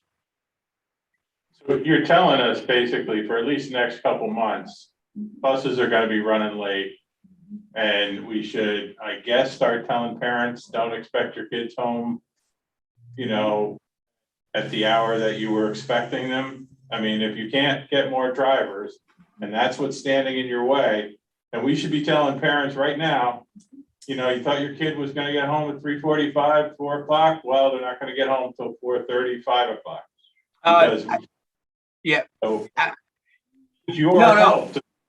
I mean, Understand the point. I don't think we're at that point of I think those, I don't think it's going to be a 4:30, 5 o'clock thing. Again, speaking to Karen today, I think we're now, granted, yes, we have some aggressive routes. And I think the school's even helping us a little bit on one interval we had that was giving us a lot of trouble in the afternoon. I think we have a fix for that the district's helping us smooth out because we just couldn't turn it quick enough. And one more piece, if I could interrupt, is that right now between the secondary and elementary runs, there's only 45 minutes. And that is not enough time to get our students on the bus and home in a timely fashion. So the administrative team worked together in finding areas where we could shave off some time and add more time to that window between the secondary and elementary. So we were able to find 21 minutes, which means that our students, hopefully first students able to arrive around 3:45 and not 4 o'clock, picking up our students. So we're hoping that's one part of a remedy to get our students out in a timely manner and home again. Yes, thank you, Laura. And I think as we've leveled off a bit, so I do not think we should be asking parents to say it's acceptable to have kids getting home that late in the day. I do believe, we're going to probably still have this a little bit of aggressive routing. That means we got to run it. We're going to run it really well, and then it's still going to have some of those, I think, structured drop off times. And that's something we can, I will circle back with the team. I do want to make sure, we're not surprising anybody on something that's a process based, meaning if we're, if we really have it designed, so it's going to be a 4 p.m. drop off, that might be where, we could help work on the communication. So somebody's not saying, hey, I'm expecting 3:30 every day and the actual design of the route is going to be 4. That's something we could fix procedurally. The rest of it, I think, is our execution to deliver that. What happens if 2 of your drivers call in sick? Right now that we are scrambling like heck to make sure we can cover stuff. I mean, honestly, we can work on communications, but I don't know what the hell we say. Well, at any given time, especially with COVID, we might have 2-3 bus drivers out. Your kid might get home an hour late. You might get home. I don't know. We've got something that's strong enough. Parents don't, at least my take on it is, parents don't want to hear we're trying really hard. They want to know when their kid's going to get home and what is taking so long. And, it's just, I don't feel like this is a partnership. When we had the whole issue back with COVID and we had to work on, possibly paying for routes that weren't going to run to keep first student, we worked through that. There's got to be something, that makes this more accurate, makes this so that people aren't sitting there going, I have no idea when my kid's getting home. I think the no idea, I don't believe that's something we should accept. Certainly not on our end, having no idea. So that would be clear. I'm not saying having no idea when my kid's getting home should be acceptable. I think having some routes in the afternoon that if we would optimally do it in 8 buses and everybody gets home at 3:20. I'm admittedly not probably saying the right time, and we're doing that currently with 6, and that means folks are getting home at 3:40. I think them knowing should be something we can absolutely address. Ryan, I wonder that Versa Trans Mhm. application, I was looking at the website, it looks like you can set up notifications in bulk. I don't know if you can do it by bus, but I have a feeling that Karen and Melissa are making individual phone calls. This may make the team more efficient if you're able to at least send messages out to buses that may be running a little late or caught in traffic or have a flat tire. And then I also think there's a GPS component to that management system as well that allows parents to see where their child is in transit. I'm not sure about the security of that, but that may be something to look at. Yes, yeah, and there is, and that is something we can look at, because you're right, that technology is available, and that may be a way to quickly get after the communication piece. And I will take that with the team. We'll have a conversation on that tomorrow and follow directly back up with you, Laura. Not forget about the overall impact to the district's budget. And we got our monitors being basically given a half an hour comp time or a stipend every day to stick around because the buses aren't on time. That's a hit to the district. And I'm glad, Laura, I'm thrilled that we found 21 minutes. I don't feel like that should be our job. We've had a transportation company that's been with us for a long time that on opening day just fell flat on their face and haven't been able to get up completely since. And it's just not right. It's not fair to our parents. It's not fair to the district. It's not fair to our taxpayers. Are we gonna discuss that 21-minute thing and how? Okay. The thing, Lori, to your point, there was an app. Okay, I don't have it because I got a new phone, and I think 2 years ago we used it. I don't know if that still works. I mean, it wasn't spot on, but at least it was something. Do we still use that? Can we use that? Does it work? I think that is still usable. I think Karen and Brian may have discussed whether we were going to use it this year or not. I will follow up with Karen tomorrow, but I believe that is still an option. Because we should definitely get that as an option, because I think that would be very helpful. I believe that stopped use was a safety issue, so we have to ensure that it's only parents who can have it. of our wise. And it was before the pandemic, so once the Yes. pandemic hit and there were no kids going to Right. school, Yeah, I will tell you across the state and the country that the app only works in a somewhat static routing scenario, right? Where you get and last year places that had used it forever, pretty much everybody turned that off because you weren't in static routing scenarios, right? And then what happens, it can at times do more damage, right? If the route says X, but last year we were changing routes collectively, everybody so frequently, it using that app became more harm than good.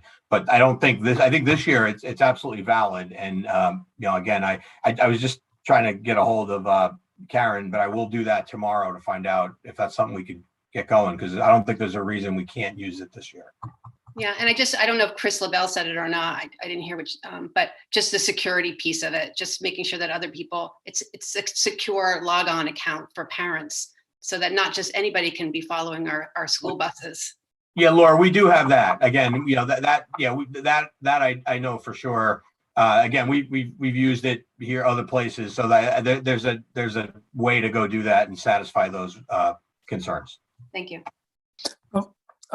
Laura, I just want to thank the team and the principals at every building, you, Caroline, knowing all you guys, how you are, putting your heads together, your hands together to help these guys out and staying calm. I know it's not easy. It's a lot, so we do appreciate that. I Thank you. can't thank you guys enough, like making those calls and just even trying to help them out and everything. Brian, let me ask you this question. Was there ever a time when, like Perry said, that anybody could have forecasted like any of this? Not to go backwards, but I'm just saying, like, no one knew this was like a tidal wave that hit and we all just reacted to it, but there was no like precursors or pre-conversations with anybody at all to say, hey, this might be like a way that's going to hit us. Besides the employment, every district's facing the same thing with the drivers. I deal a lot with sports. I'm an athletic director. We happen to have a good company. We're okay, but a lot of school districts are getting crushed by this. But aside from that, was there anything that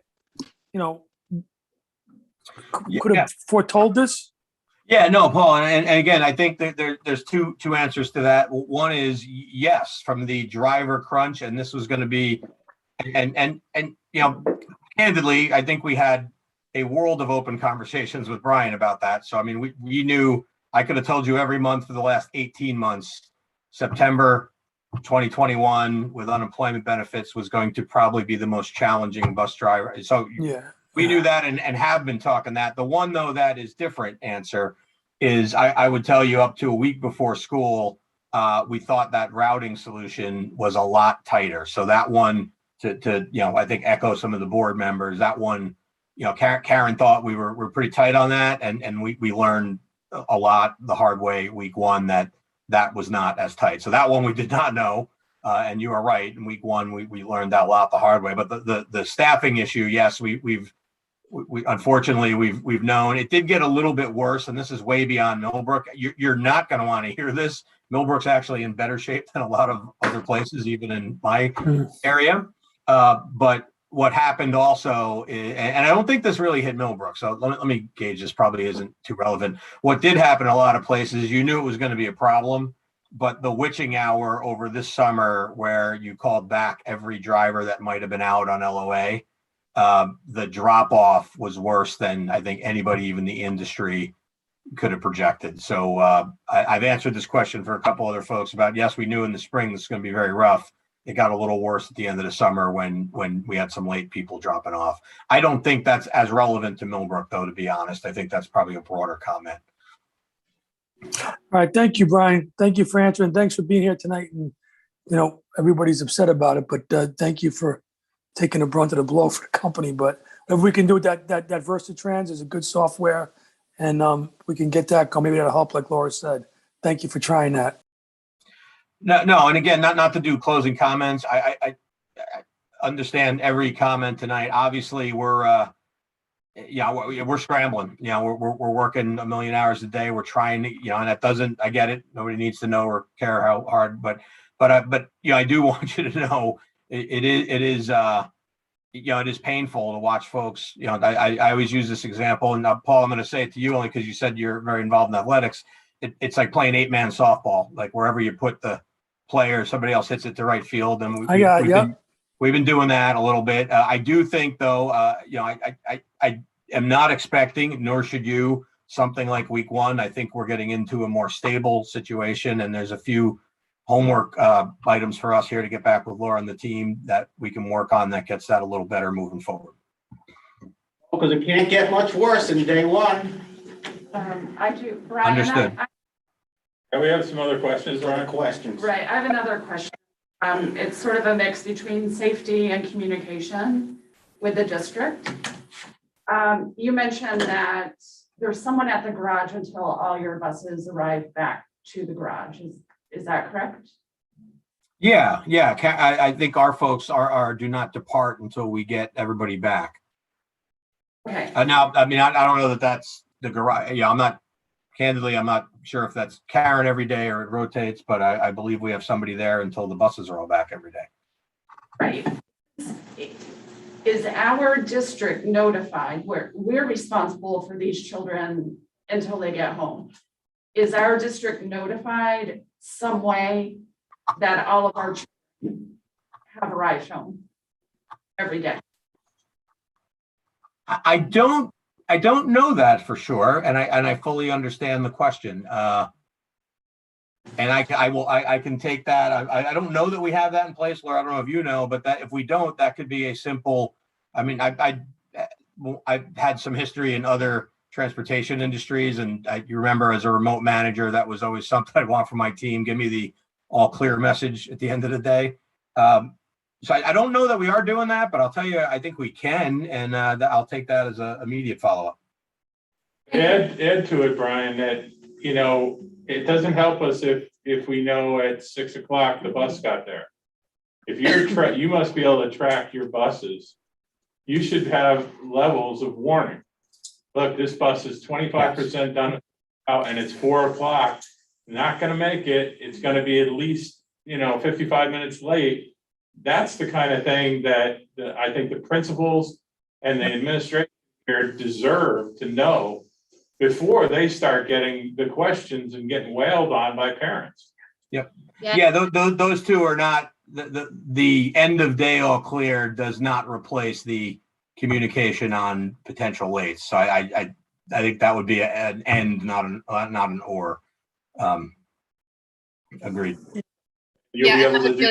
Yep, sorry. That would just be a level of, decreasing anxiety for parents and the district if we got that level of communication before the bombardment of individual phone calls that flood the principal's offices, Caroline's office, the district office.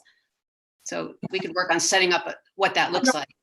Yep, and that is like a tomorrow morning one. I think, like I said, I mean, there's some things we can absolutely get after very, very quickly here, and that I think is one of them. I don't know how easy or how front and center the graphics are, but maybe it doesn't hurt that the principals each have access to it. So Mike can see he's got 4 buses, 2 of them are over an hour late. So he's starting to prepare for the eventual phone calls and starting to make calls like, why is this late? Yeah, and we've been monitoring what time the buses roll from the secondary schools, so we can kind of predict within reason what time they should be looping back to the elementary schools. And I've been going down to Elm, Elliott, Victoria, and I have been going down to Elm to try and support the secondary schools. And Alex has been going to one or the other as well. And we've been keeping Laura and Cheryl informed of like what time, how many buses we have left, what time, just so that we can sort of keep a beat on predicting if there's going to be another late run so that we can get information out. The other day, I want to say it was Friday, it was a little bit of a later, run at Elm Drive, and Mary Beth sent out to that one bus run. We sent an email to let them know that it was leaving Elm Drive at this time. So, that was a little bit late, how late it was from typical, because we are trying to just keep ahead of it so that we can prepare for communication. But I think, like Laura alluded to before, I think we do have some solutions to try and help the cause as an administrative team. Can I just ask that you said like the Elm, doesn't that also affect the Alden? Aren't they this, it's the same? Yes, so it's the Okay. same loop. So what we've been able to do, and primarily it's because we have some PD set up between the 2 buildings. So we've been primarily at Elm to be able to release the teachers to participate in the PD at Alden. So we've been working with the 2 buildings sort of simultaneously. Tom and his team have been working there, and then we've been supporting Elm Drive to get the teachers over to Alden for the trainings. So yes, absolutely, but we're back and forth between the 2 buildings in communication. When the last bus is leaving Alden, looping to Elm, they sort of do like a flip-flop. Some start at Elm and go to Alden, some start at Alden and go to Elm. So we've been trying to stay in communication between the 2 buildings just so that we have a reasonable idea of when our last bus is actually leaving with children on it. That's the controlled information for us, so it's very easy on open day. We said, all right, we knew they were arriving to us late, uncontrolled. Once they leave us, I can email them all of them and say, buses showed up 25 minutes late, last bus left 35 minutes late, please expect 30 to 40 minute lateness. I cannot predict the route's going to take 90 minutes. The route's going to take 2 hours. As they said, they don't anticipate that now because they've worked it out. Right. And we're closing the gap, but it's not. Well, and I think additionally, the first day, buses were 15 minutes late arriving or whatever it was, right? Arriving to Elm Drive. But then like Mike alluded to before, there's an enormous gap. So that first bus comes in, the first communication went out that they were, 15 minutes late or 20 minutes late. But then when it takes 40 minutes for For the all of the final bus to buses to come. come in, And now you have to send another communication. that's a Right. whole hour, Some right? are 15, some are 45. Right. It sounds like we're getting closer to the remedy. And you, as you guys said, there's structurally something that we can do here too. to help. Well, and you need to start investing in other technologies, I think, where you can give, if the principal can see the buses right here and it's got another 30 minutes of stops, at least they have a good idea when the last one will, So when the last one will get off the bus, but. Barry, I don't know if you answered the question. What does happen if two people call in? Yeah, what'll happen right now is we'll wind up combining routes that we can do in an emergency. That is not optimal, right? And that means, I think Karen has a few, she knows, hey, if I have to get an emergency, I can combine these. That just puts a lot of pressure on the system, and then one hiccup turns into something late. Again, not it's not a great answer, but that's right now what we're doing if we have a couple call outs and we go below our target number. Have we, at the school level, have we seen who are opting to drive their kids? Yeah. And Yes, take for some, sure. okay. Yeah, and I did encourage parents who communicated that while I understood their reasoning for wanting to drive them, that we really needed to be able to get like accurate bus numbers and bus times. So as much as they wanted to do that, I did encourage ones that I spoke to, like, please let us try and work through this. I understand that this is a hardship. But some folks have after school activities and, students were just not arriving home in time. So some of them had to make that decision. I'm hoping as things smooth out that some of them, the ridership will go back up. Because that's the thing I was thinking of, if people are, I know during COVID, I chose to drive personally, because I could. But, you don't want too many people driving their kids and then all of a sudden they all want to get back on the bus, but I understand the parents wanting to drive, so. Any other questions for Brian? All right, so I'm gonna switch the agenda around again. Because I'm assuming that some of the parents are either watching this or have already submitted questions or are here.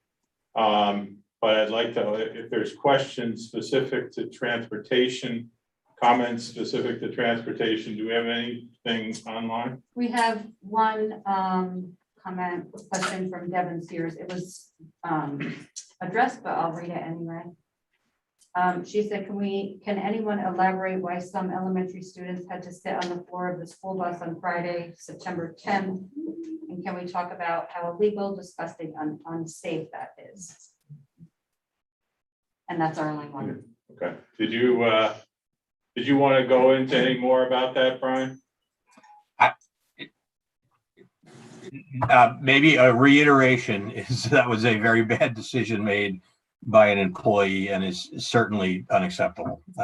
So probably not more, maybe a reiteration. Could you give us your name? Yep, sorry, Shannon Peloti.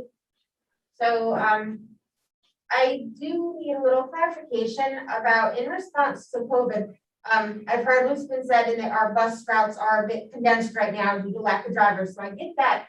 I have 2 kids home on contact quarantine right now who didn't even make it through a week of school, stemming from riding in the bus. They have told me these kids are sitting stacked up, seat to seat to seat. There's no room to space. They've got kids on the bus that are wearing, an inappropriate mask. They were telling me one of the boys on the bus had like a mesh or a lace mask on. What are the drivers and the school doing in response to things like this? Like, did the drivers have any say in letting kids that are not appropriately covered getting on the bus? And is there any sort of plan to be able to space the kids out? And Brian, I can maybe take the first part of that. I'll probably need an assist a little bit. What we do with the drivers is obviously make sure they understand it and what the expectations are. We also will have masks available, but what we have not necessarily done for some obvious reasons is have a driver leave a kid at a stop. So if somebody gets on without a mask, our drivers are instructed to tell them they need the mask, and they have a mask to provide, but they're not able to then necessarily enforce that, and then they won't leave a child behind. So I don't know if the school want, and then the way that would work is we would then inform the school if there's an issue, and then let the professionals handle it that way. And I don't know, Laura, if that matches, just to kind of have the first part of the answer, maybe. I haven't been informed of any issues regarding that. So maybe we can talk with Karen of what is the communication line. So when that's happening, that Karen knows, and then she can tell me, and then we can figure out who we need to speak to on campus. I mean, the kids misbehave on the bus, and I happen to know this one very personally. They're given a warning, and the principal gets, hey, you better not do that again. What do we do? Does the bus driver stop Mike that Joey Fatalali wouldn't put his mask on?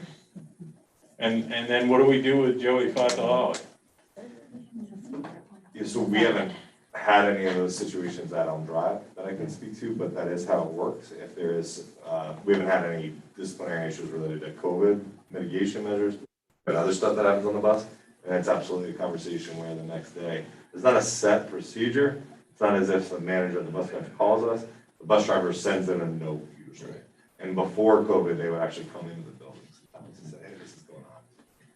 But I mean, it is policy that they wear a mask on the bus. 100%. And something that they're leaving our buildings, they're fully masked in the proper mask.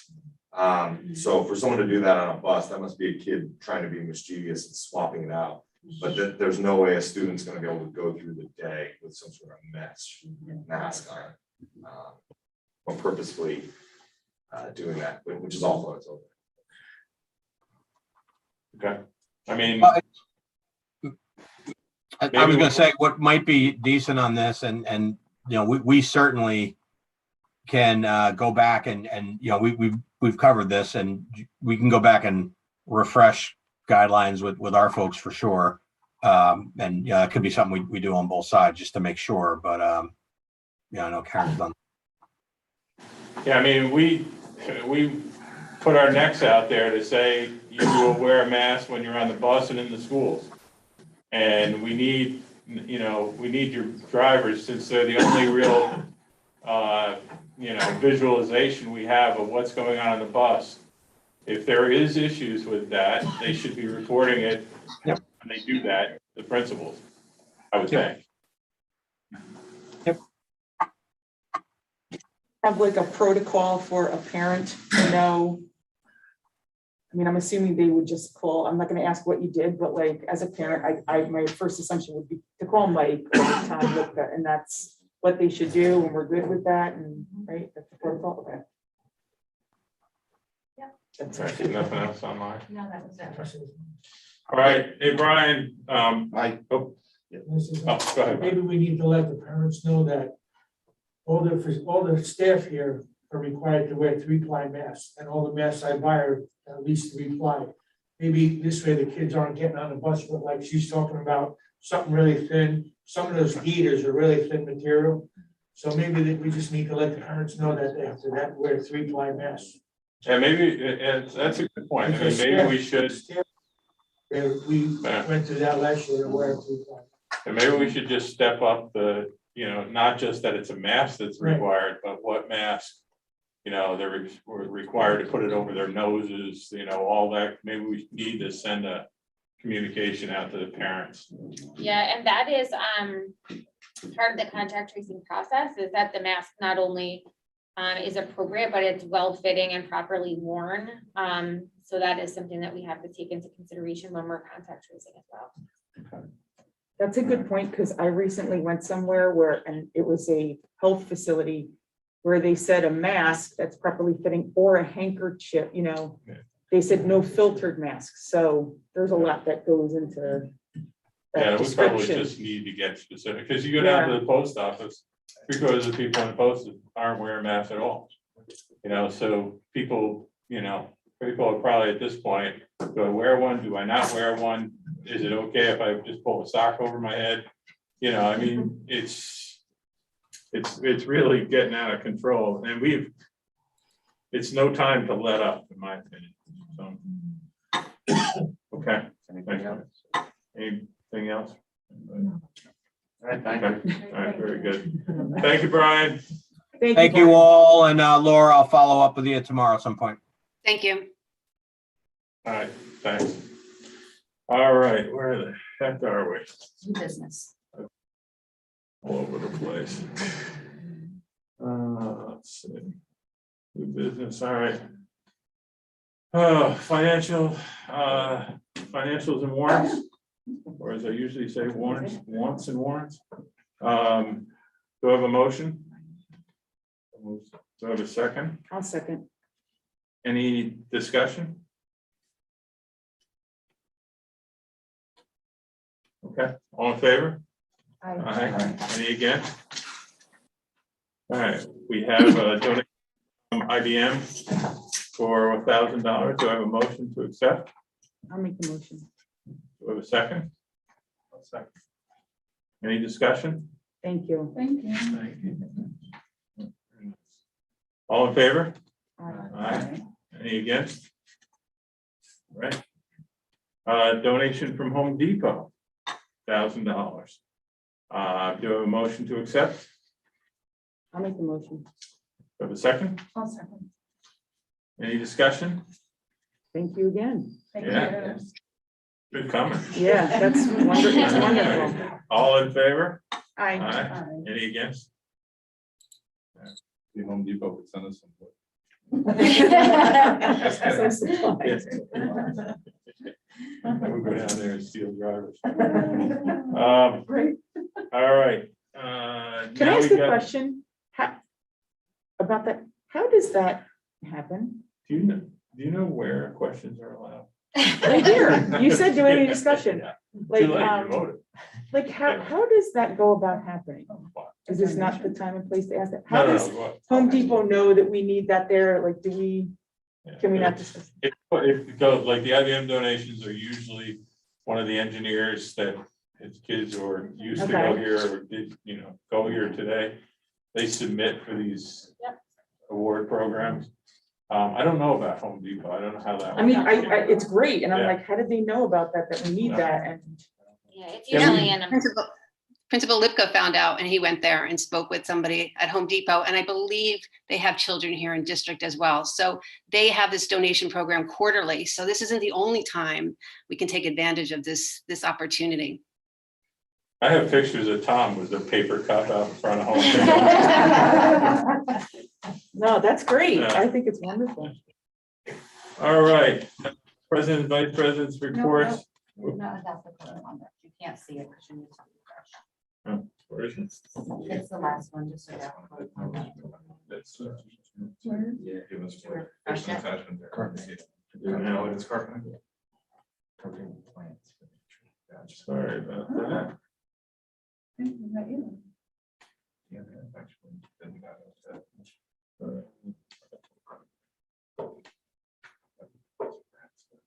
Yeah. Will it let you? All right, we need a motion to accept the new code of conduct that we reviewed. So moved. So moved. Thanks, Paul. Do you have a second? I'll second. Any discussion? All in favor? Aye. Any against? All right. Now, why can't I get in? Just hit join meeting. Yeah. All right, let's see, where were we? President and Vice President's reports. Just a couple of things. Dutchess County School Board Association is staying remote. There's me and Jen, I think is the backup, but it's open to anybody that wants to attend. It's actually a pretty good meeting. Every month they try to find a new topic. There's always one on negotiation, contract negotiations that are going on in the county. But if you're interested, it's first Thursday of every month. It's a Zoom meeting. I think it's Zoom, but it's a virtual meeting. So, and it's maybe an hour and a half, 7 to 8:30. So if you can make it, it's really good. I think you all saw the NISBA conference is canceled. There's a virtual one, but I don't remember the date. I think it's October. I'll set it out. That Monday. It had a list of subjects they were going to talk about, so it's not going to be there's in the real convention, there's work sessions on everything. Mostly from districts that have gone through it recently, so something to keep your mind or keep your eye on. So this was the one that you guys were gonna go into the city to do, and that, Yeah, okay, I got a little confused with it. So now anyone can, any of us can attend. Virtual. My one question on that was, say I could only attend like half the day, like, does it matter at all? Okay, It's great. It's also gonna be archived, so you can go back and watch at your leisure if you'd like. thank you. all right, and that's it that I had. Howard? Yeah. The only thing I have is to follow up on that question. Did the district put any money out on those reservations? Everything has been refunded to us already. That's all I want. Yeah. Thank you. You're welcome. Good. All right, superintendent's report.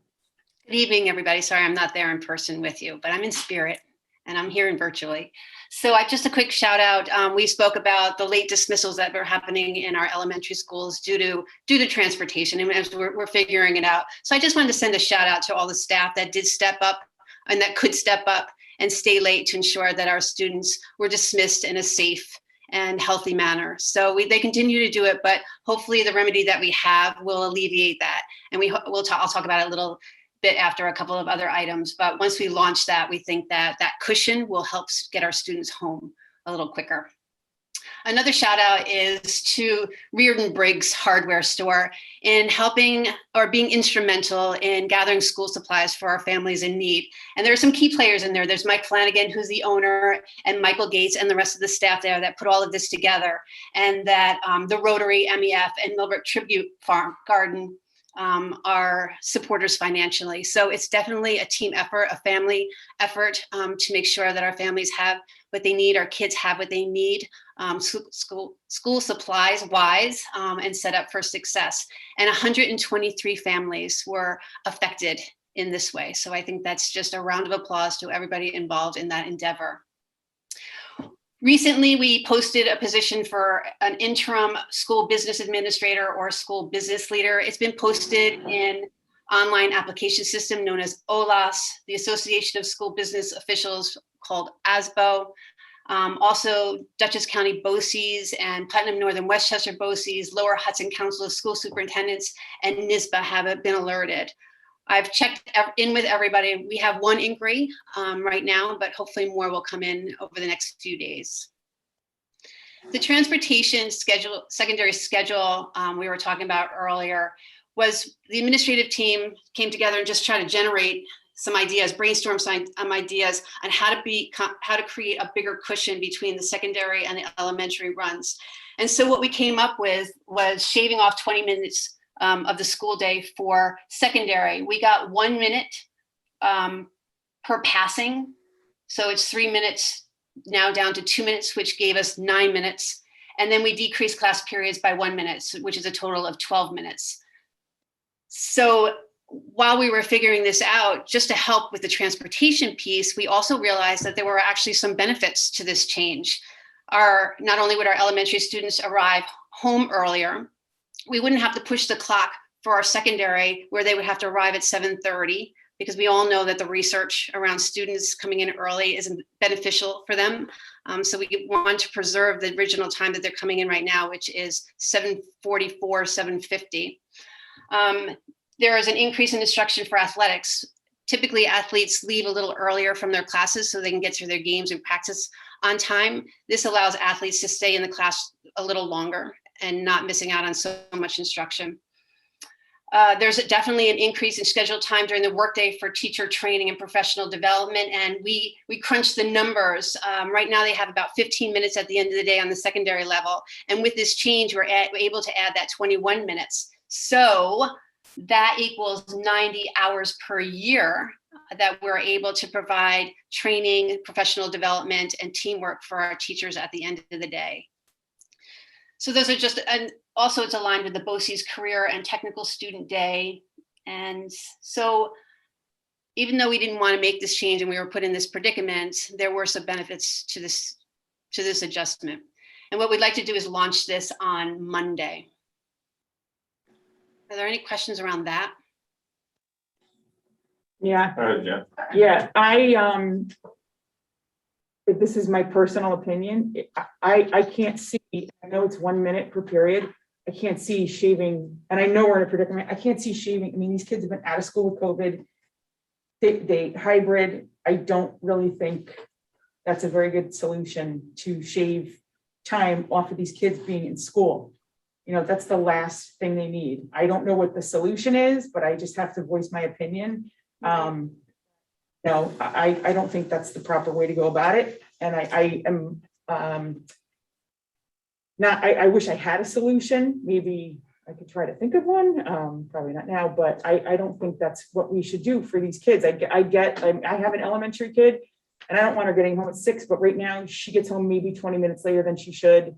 And maybe not all elementary parents feel the same way I do, and maybe not all high school parents feel the same way or middle school and high school, but I can't see taking anything else away from these kids being in school. Not after what they've been through. What time, oh, did you have another question? No, that's it. I'm sorry, Jen, so what time would they be released then? What time would the school day end if we change this, if we gave up the 21 minutes? 2:23. 2:23, okay. So then that would provide what, an hour and, I'm doing the math correctly, an hour and 6 minutes in between the secondary and elementary bus run, okay, Yeah, right, extra 21 minutes. Approximately. Approximately. Yes. Yeah, So in the about an hour. past, Yeah, prior that's to what the pandemic, in the Yes. past, there was always exactly 1 hour between bus runs. Okay, I'm not even entirely positive how it landed up being 40 minutes this year. Yeah. Or 5 Right. minutes. That seemed to be something that was very unclear when we met with First Student, like how exactly that decision was made. I know that there were emails that had gone back and forth, but how that decision was arrived at, I'm not aware of. I do know that there was a lot of work that went into pushing the secondary times back, the secondary start time back a bit, a couple of years back, just because of all of the research that teenagers are not awake. And their brains really don't start working until a little bit later in the morning. So, the administrative team definitely does not want or does not prefer moving their start time back, earlier. And while we recognize completely that this is sort of like a lose-lose scenario, we're looking for the best of maybe unfavorable solutions. But see, the part that bothers me is it's on us. They have a contract with us. The reason this doesn't work is because they went from a certain number of runs and they cut the number of runs. That's why it doesn't work. I don't want them off the hook. This thing of 21 minutes should be until you find another 7 drivers and get us back to the schedule we're supposed to be on. We can work through this 21 minutes. But after that, we're going back, and it better not be a year from now. I mean, First Student is walking away from, I shouldn't say walking away from this, but they're putting it on us. Well, as best we can do, you go figure it out. That's not a way that a company that we have a contract with, and I still haven't heard how we're getting some money back since we went from 27 runs to 21 runs or whatever it is. I should see a nice refund because they're not paying everything. And we had this in the opposite direction for COVID, how, oh, it's not fair to them. Well, now it's not fair to us. It's not fair to us to have our people staying late to do this. It's not fair to us to put all the burden on our middle school and high school kids to come in early. None of this is fair to the district. So fix it, temporarily so that parents at least have, hopefully my kid will be home before the sun goes down. But after that, they better fix this problem.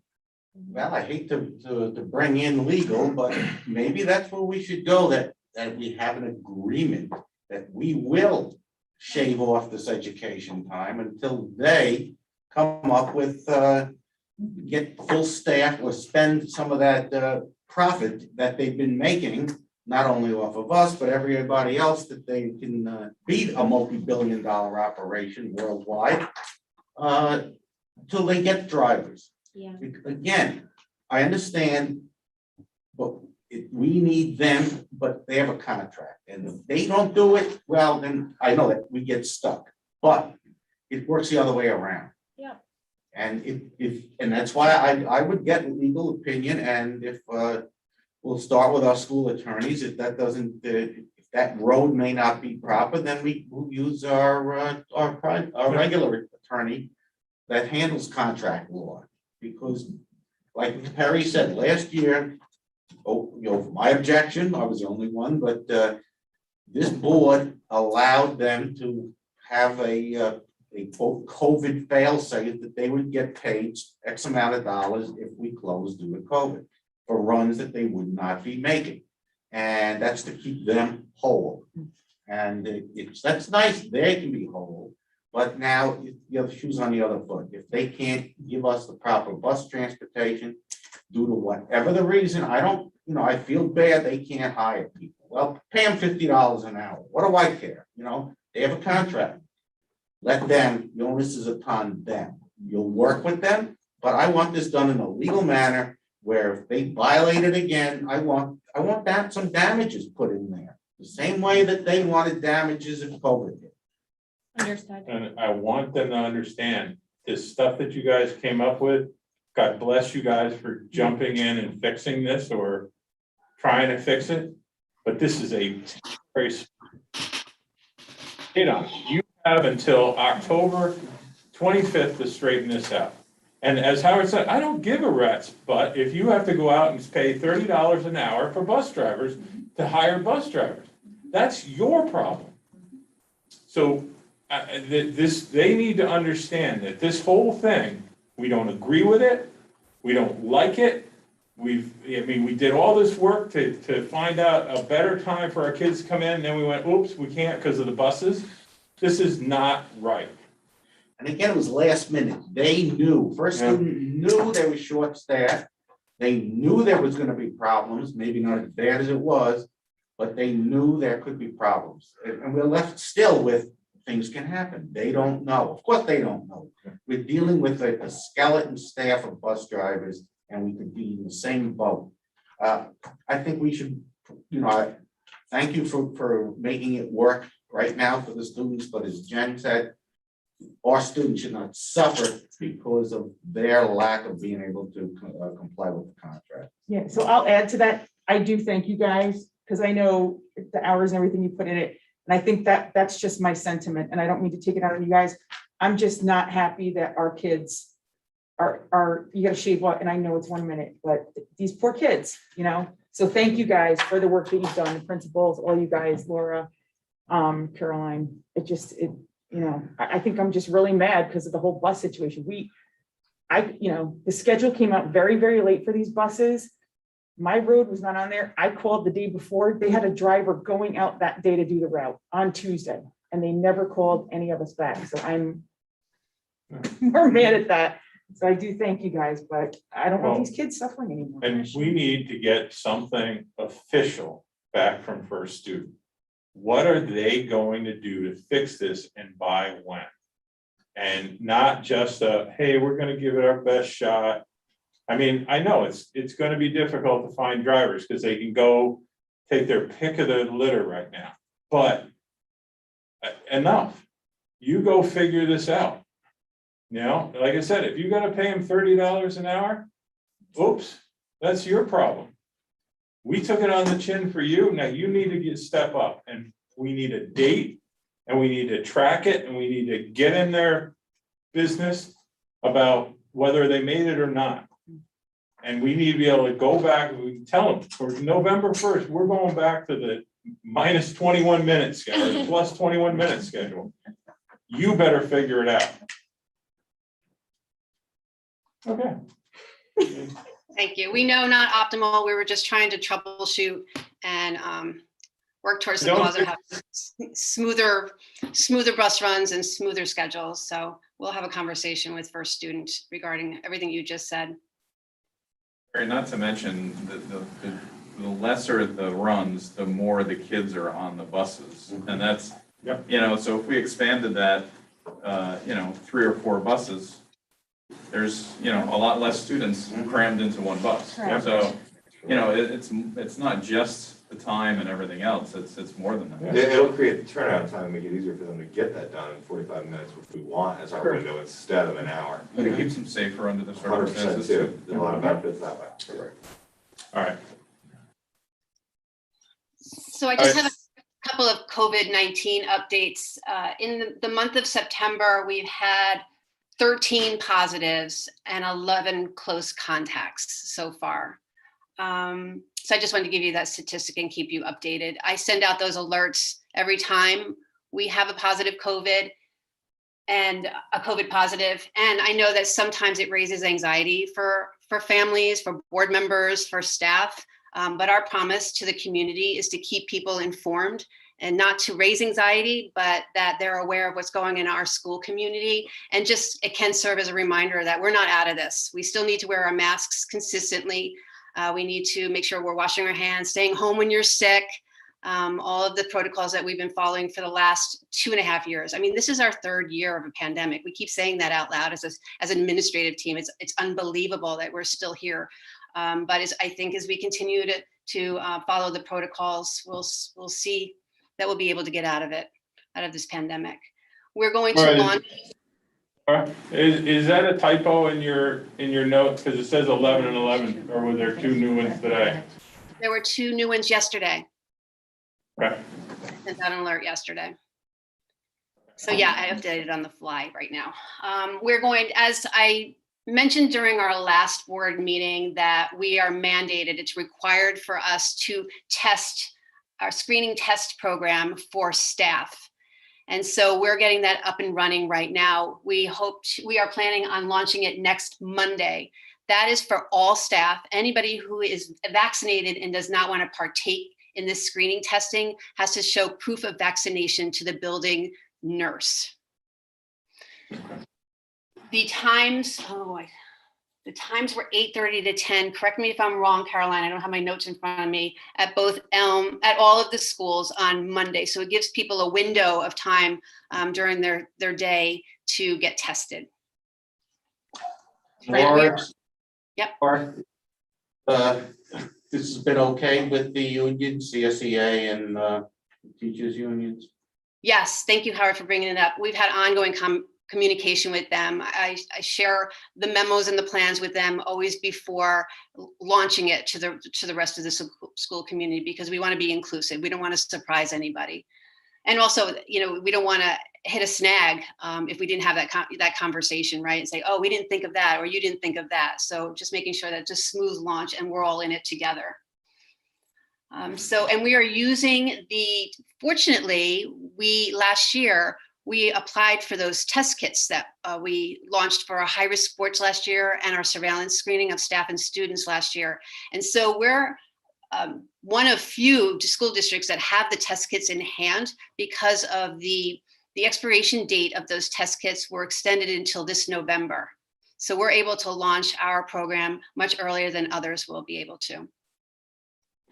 And then I just wanted to share a little bit of the contact tracing. I know some have part of the picture, some of the picture, and don't really know what happens behind the scenes when we get an alert for a COVID positive. And so we're given lots of charts and flow charts and information of how to deal with a COVID positive and how to trace back all of the people that they have been in contact with and what to do, what information to give them. So when it's a student, I'll just walk you through one. It's a student to student COVID positive. The first question we're asking is, and it goes to Caroline's point, were the positive student and the exposed student wearing a mask consistently and correctly? If the answer is yes, then the next question is, was the student less than 3 feet from the case for 15 minutes or more over 24 hours? If the answer is no, there's no quarantine.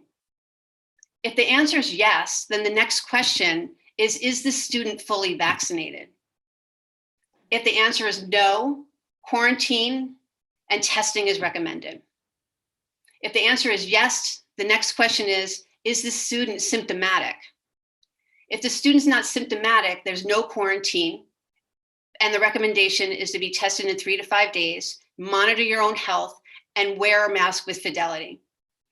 If the answer is yes to a symptomatic, then you have to exclude those students from school, and the local health department will be in contact with those families. Now, if the answer is different to were the positive student and the exposed student wearing a mask consistently and correctly, and the answer was no, the next question is, was the student within 6 feet of the case for 15 minutes or more over 24 hours? If the answer is no, then you don't quarantine. If the answer is yes, you go through the vaccinated question and the symptomatic, asymptomatic questions. The way we approach contact tracing is extremely surgical and strategic. We follow the rules to ensure the safety and health of all of our staff, families, and students. This is just for a classroom scenario. There's another flow chart if there's a lunch, if the students are in the lunchroom. So we may be using multiple flow charts to follow a student's schedule. Also athletics, the different questions, for bus, different questions. This is extremely time consuming, but we do it because we know it's best for the health and well-being of our community. It takes hours and it's exhausting, but I think we've been very good at our contact tracing to ensure that those who need to stay home and quarantine and monitor their health and get tested are doing so, and others are able to return to school because we have done our due diligence in contact tracing. I want to say that all of the families and staff that we've been working with in our contact tracing have been extremely patient because we're new to this process and there's a lot to it. And they've been very forthcoming with information because they know we're doing the best we can, again, to keep our community healthy and safe. So just wanted to give you Laura, a how do you verify this? We were talking about masks on the buses. If the kids say, you say, you were near this other kid, were you guys wearing your masks at all the time? They go, yeah, sure I was. I mean, how do you verify, in the cafeteria, or, I guess it would be okay in the classroom, maybe the teacher could verify it, but when they're on the bus, and it kind of goes back to the question of, is the bus driver, paying attention to this stuff and then reporting it? How do we verify? We have cameras. We can check the cameras on the buses. And we have. And we I have. mean, one of the is we have. Okay. Yeah. Most recently, we've also asked for rosters, just so that we have all the tools around the bus rosters. We're able to use their cameras. We have student attendance. The other day I went to each classroom to interview the teacher of the classroom, any students that might have been nearby. Lots of phone calls to families and the students who are COVID positive at home just to get details. And we get all this information. We put it in something called a line list. So it's the COVID positive, all of the contact information, who was this person in contact with, where was the contact, what is the relationship between the contacts. And then there are different flow charts for adults and students, because adults need to be 6 feet away from each other and 6 feet away from children for socially distancing. So it's quite complex, but we're doing it and we're making it happen. So I want to just say thank you to the nurse team and Caroline and our nurse liaison Principal Lipka, and everybody who has helped with the contact tracing. It's a lot, but the team effort alleviates the pressure and the stress. I think, well, Laura, what would have helped maybe too is that if the state made a requirement, like every other vaccine is noted, like even on family ID and with sports and athletics, it'd be such a big help if we knew previously before the year started who's vaccinated. I mean, you guys are probably spending a lot of time, but I got to tell you, there's a lot less quarantining than last year. So, I mean, as bad as we think it might be, something's working. And thank you guys for the tracing. I know the time it takes to do that. It's a lot. It's a Yeah. lot. Thank you But for that. yeah. And then the last piece was more about what your superintendent's been up to. I was so excited to go to NISBA in person. I'm very disappointed that it's not happening and that it's going to be virtual, because they had so many great sessions planned, conversations with state ed, essential lessons learned from capital projects, anatomy of district goal setting, the superintendent evaluation process, and evidence-based mental health interventions in schools. So hopefully next year it will be different and we'll be able to go in person. I was looking forward to hanging out a little bit with Perry, Howard, and Chris LaBelle as well. So rain check, and I'll see you next year for that. This coming September 26th, this weekend, I'm going to the New York State Council of School Superintendents, their Fall Leadership Summit. And that's also really great. Team building with superintendents, gathering resources, learning from one another. That's in Saratoga this year. Typically it is in Saratoga. And themes include the joy and celebration of the superintendency, leveraging lessons learned, looking back on this past year in order to leap forward, more social emotional wellness, and student empowerment through engagement and connection. Also diversity, equity, and inclusivity. So hopefully that will remain intact and in person. I will come back and share all of my learnings during the next board meeting. And then finally, I recently attended the Lower Hudson Council of School Superintendents. It's a really powerful group of superintendents. There are 79 of us, and we come from 75 different school districts and 4 BOCES spanning 4 counties, Dutchess, Putnam, Rockland, and Westchester. So this was the first meeting that was in person, and that is usually in Tarrytown at the Hilton. And this year, we'll be focusing on reopening of schools, like everybody else across the nation and the world, state assessments, equity, and supporting new superintendents. When we were there, there were a number of welcoming announcements for superintendents, and I swore I counted at least 10 new superintendents in those counties. So they're going to need some support, and we're excited that they're becoming part of the team. So that's all I have to report. Thank you. Any questions for Laura? Caroline? Yes, so good evening, everyone.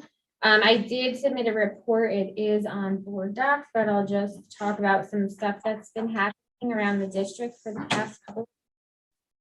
We've been focused this year on social emotional learning and supporting our students. As a district, we have engaged in training through Yale Center for Emotional Intelligence. We have received large print mood meters, and our principals and the team leaders from each of our 4 buildings started with their Yale ruler orientation today. So those teams will be rolling out. That's very exciting for us because it is a uniform way throughout the district to sort of keep our finger on the pulse, see how individual students are feeling, see how groups of students are feeling, maybe a classroom, or it could be a whole building. We know that when things happen in the community, sometimes we deal with some aftershocks in the building. So it'll be really good just to keep our finger on the pulse, understand how folks are feeling so that we are able to intervene, whether it's intervene with one student, a family, or maybe a larger group or even a whole building or district-wide intervention. So we also had our first safety training of the year, Frank Guglieri from the Putnam Northern Westchester BOCES Regional Safety. He was here virtually on Monday. He worked with our threat assessment teams just as a refresher.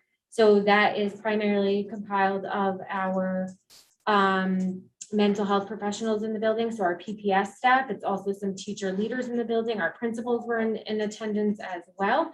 So that's learning about identifying sort of risk assessments, students who are at risk for self-harm or harm to others, and really being able to have a training from Dewey Cornell. That is the person who is in charge of this, and being able to have a methodical way to sort of not just assess risk, but and dangerousness assessment, but then also be able to catalog this so that we can refer back to it and know that there's interventions in place. It's very stepwise, it's very methodical, and it's really in an attempt to make sure that for any type of threat to harm oneself or others does never fall through the crack. So we worked as a district on that.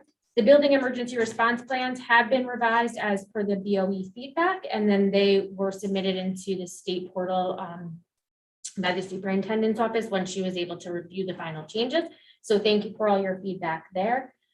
Typically around this time for curriculum and instruction, we would be reviewing our low enrollment courses. We did that over the summer and nothing has changed. So nothing went forward that wasn't already prior approved by the board, but just to acknowledge this would normally be the time we would be doing that. To start our school year off, we had a superintendent's conference day that was a great success. I do want to say thank you to the principals, as well as the folks in my office who were very instrumental in getting that work off the ground. Victoria Curry has been an amazing asset in this work. She planned some beautiful sessions on curriculum mapping and the alignment of personalized learnings to our multi-tiered systems of support. So incorporating systems where teachers have data embedded in their practices and they're able to make instructional decisions for students individually and groups of students. We did have a rollout of the mood meter, and I believe I mentioned this, but 24 of our teachers, grades K through 12 actually, are getting a classroom educator certification for Orton Gillingham. Orton Gillingham is a very sought after program. It's world renowned, and actually, though it is applicable to classrooms and larger groups of students, it's most well known for its success in literacy approaches for students with dyslexia and learning disabilities. So we're really excited. It's actually a very big deal for anyone who doesn't know to be able to offer this at the classroom level. And some of our teachers will actually go on for stage 2, which is the associate training level, which will allow them to be interventionists in the literacy development of our students. So we're really excited about that.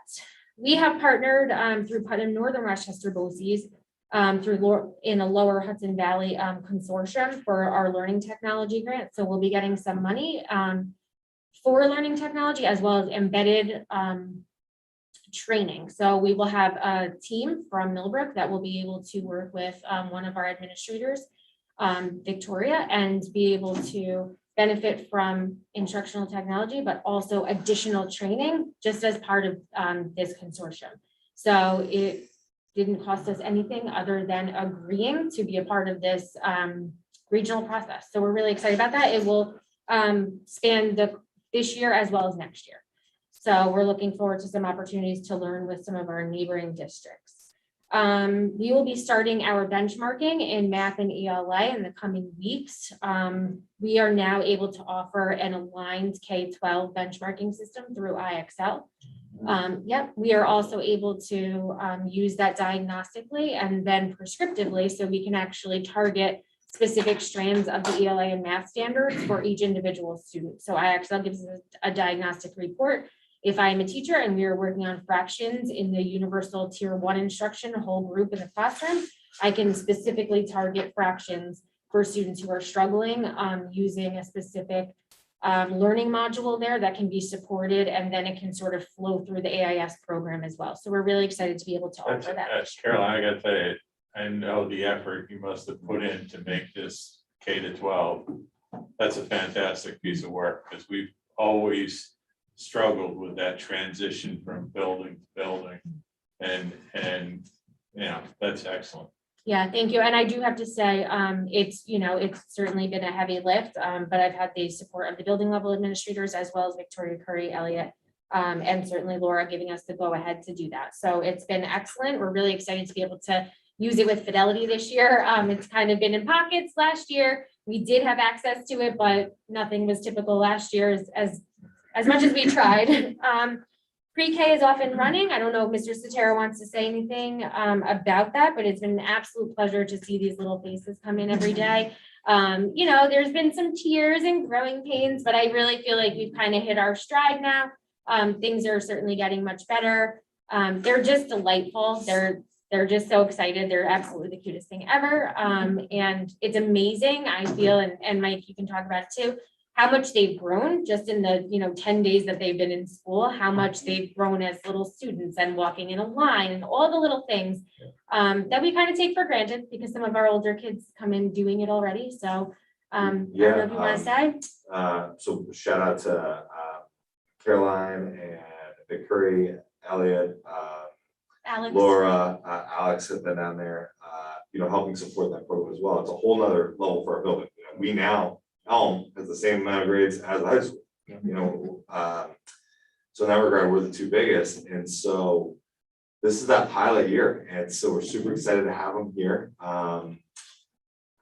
I noticed that some of you come down at nap time more than others, just check it out. They're really cute when they're sleeping. We're getting adult sized naps going in soon, but so what we're finding, is that we're actually now at the point where we can start to going back to like individualized instruction, start to see remember some of these students are 3 and 10 months, 3 and 11 months. I'm not saying that those are the ones who lack skills, but just we have the spectrum. So we're starting to see students now that we can really get individualized instruction to, meaning that there are some students who, wherever they were before, whatever their upbringing, they have learned behaviors. And so they're sort of like, okay, we're good. I just needed 2 weeks of orientation. I understand what I need to do now as a 4-year-old and I'm ready to go. And then some other students who still need that support, and we're able to sort of tailor that. And partnering with our mentor teachers and our psychologists and our whole team who has a wealth of knowledge, we're able to sit down and make these individual plans even for some kids to say, all right, so this child, this might be where they're not ready yet. Let's try X and Y. And then for these 5 who are ready, let's try this. And so it's interesting to see that differentiation at that pace. Very happy to be quickly working on that at this time in September already. So we're excited they're here. It's what we thought. It's all hands on deck, and it's fun. It changes the whole scope of the book. It's pretty wild. So Yes, and it's many lessons learned, right? So it's a new program. I think, in some of the discussions that we've had, we've even talked about the possibility of maybe starting that first short week, like half day next year, just to kind of get them into the building, Sure. get them accustomed to coming in. So we're just brainstorming how we can make our program ever more successful. For some of these students, it's the first time they've ever been dropped off anywhere. So there's a lot of emotions. It's a little bit of a struggle, and not all the emotions are on the part of the child. For sometimes it's the part of the parent, which is totally understandable.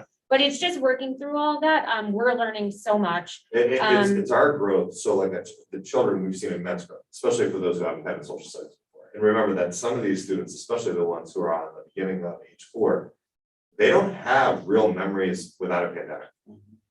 That's sort of a scary thing. So socially, they're the first of this new generation that's coming from the pandemic. So they're making leaps and bounds. But what we're learning is like a wealth. That I don't even know if we could have anticipated that we're going to learn so much so fast. No. It's amazing to be able to gain that from our experience with them. So we're going to come away from this with a ton of knowledge, a ton of toolboxes.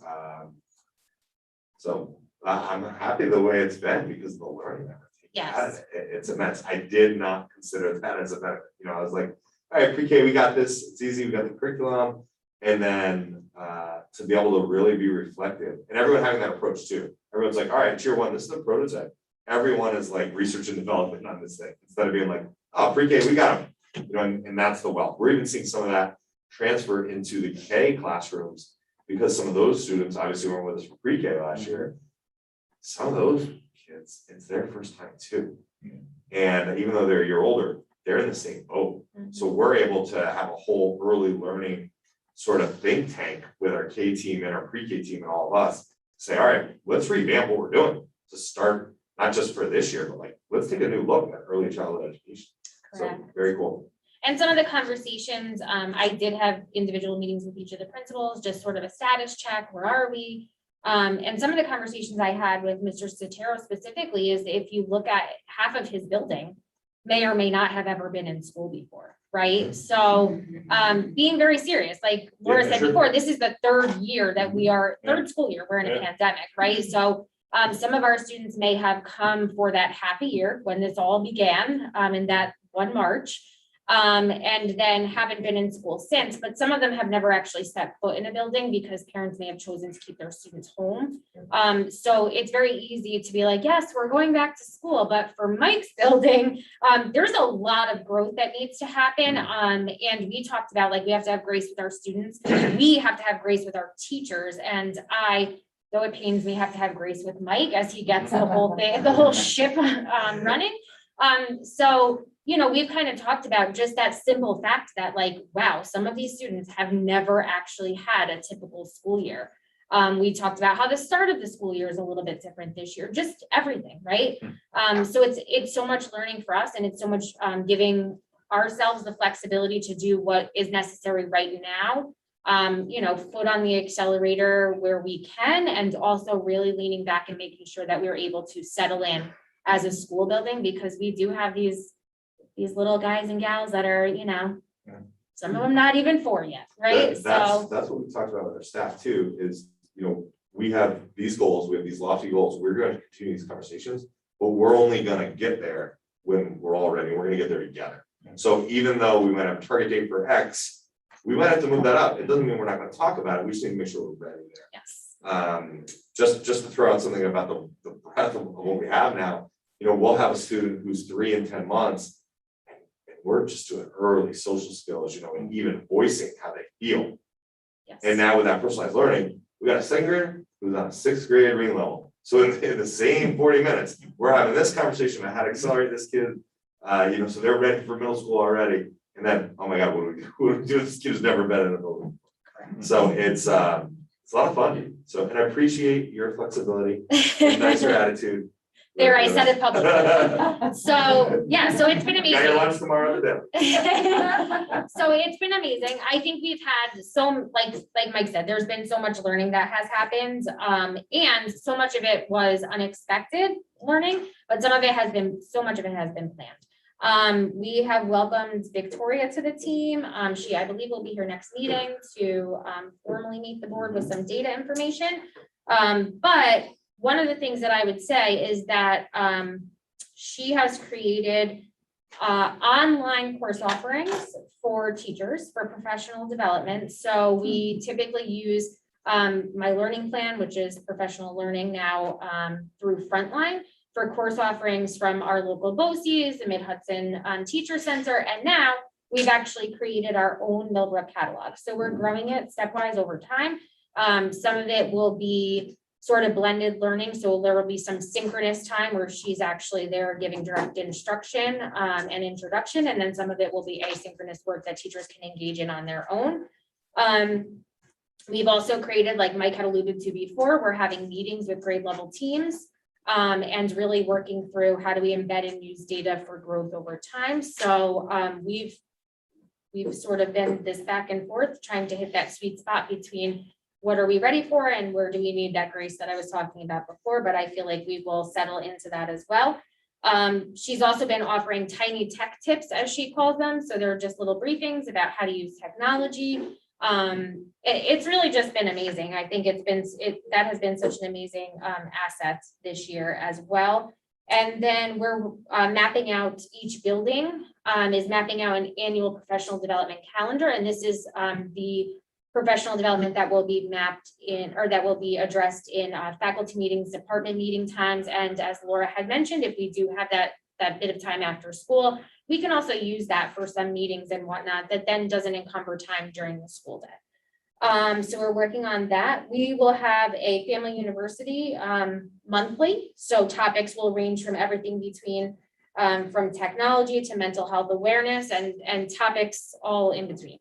So we're really excited about that. There will be some Google training for parents during the family university, which will be very helpful, because I know one thing that some parents have struggled with is, great, so everything's on Google Classroom. I have no idea how to get on Google Classroom. So this will be able to just help inform our community, sort of where we are, where our students are learning, and how we can best serve them in that way. And then the last final point is we did a health services contract review that included working with our district council as well as our chief medical officer. And it resulted in posting a full-time nurse position to serve specific student needs at Upton Lake. So I can give more about that, but not in public session. How are the parents doing? The parents of the pre-K kid? I mean, one of the things that we had talked about was there's some parents that may not speak English or may not have been, don't have a level of English that, allows them to understand what they're sending their kids off to pre-K. The kid comes home and is talking about things that they can't Have we figured out, I know at one point we had talked about having like a family university, but for specific issues or items to deal with. Have we looked at any of that yet? Yeah, so Yeah, typically those speaking, and Steve is currently the E&L like lead administrator. And typically speaking, they do as a department E&L nights where they bring those families in. So families who speak languages other than English as their primary language, they do bring them in, they do activities. I think, part of the beauty of that is we're able to create a community amongst those that may not feel connected to the community at large, primarily because of a language barrier, which is very nice. We're also very fortunate that we have folks who are bilingual in each of our buildings. So that's very helpful. Our E&L teachers, so they are able to communicate in Spanish that, some other languages are very difficult. We do, however, have the language line that we're able to call in, and there is a translator there to pick up and be able to communicate with us. So we do the very best we can. All of our pre-K information was translated into Spanish. It is our primary language other than English that's spoken in the district, so we're able to meet those needs. But like I said, anything that we've used language lines, we use it for CSE meetings, and they're quite responsive and helpful. I mean, pre-K is awesome, man. I'm so thrilled that we got it up and running and it seems to be doing well. But one of the big payoffs is, we used to look at the kindergarten numbers and all the red spaces of kids that were like, from day one, they're behind. And the idea of pre-K was to give them a bit of a jump start and hopefully, get everybody almost on the same page. So I'll be really excited to see, I guess it's next year of, Yes. how things have improved, how did it do what we thought? If not, it's not a dig on pre-K, it's let's go back and see if we can't Yes. add some things, take away some things. Okay. Correct. good. And We'll have some of that information early on too. As we said, we're getting more and more prescriptive with having work with students, so under the MTSS umbrella, we're gonna be benchmarking students as soon as they're ready and have the skill sets to even access the benchmark. So I anticipate by the holiday season, we're gonna be able to say, all right, this student actually has their brain concepts, and moving towards that, which will be exciting. And just as an aside, part of the grant money for pre-K requires that we have a community-based organization. So because of our pre-existing relationship with Healthy Kids, we were able to actually have a certified pre-K teacher that will be pushing into, so we're going to be working on a contract to bring to the board that we would actually be able to have a certified pre-K teacher to also push in as an added support in the classroom as well. So it's one of the things that we're able to do. And it's the way in which we can best serve the majority of our pre-K students in district. So, we're plugging away and doing everything we can to have as many resources as possible. Very good, very good. Any questions? Any other questions? Yeah, I do.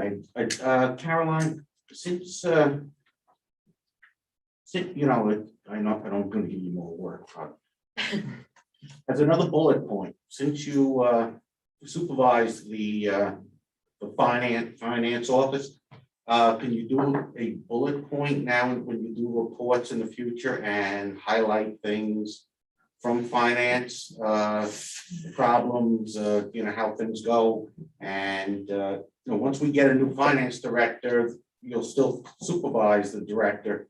So, but then you can then segue off like you did with Mike, like you do with the principals. Sure, So if you could do that, that would be great. sure. Thank you. Very good. So no, you're not crying at all, right? That's what I was Here for wondering. you guys. Yeah. I had a door on my office, yeah.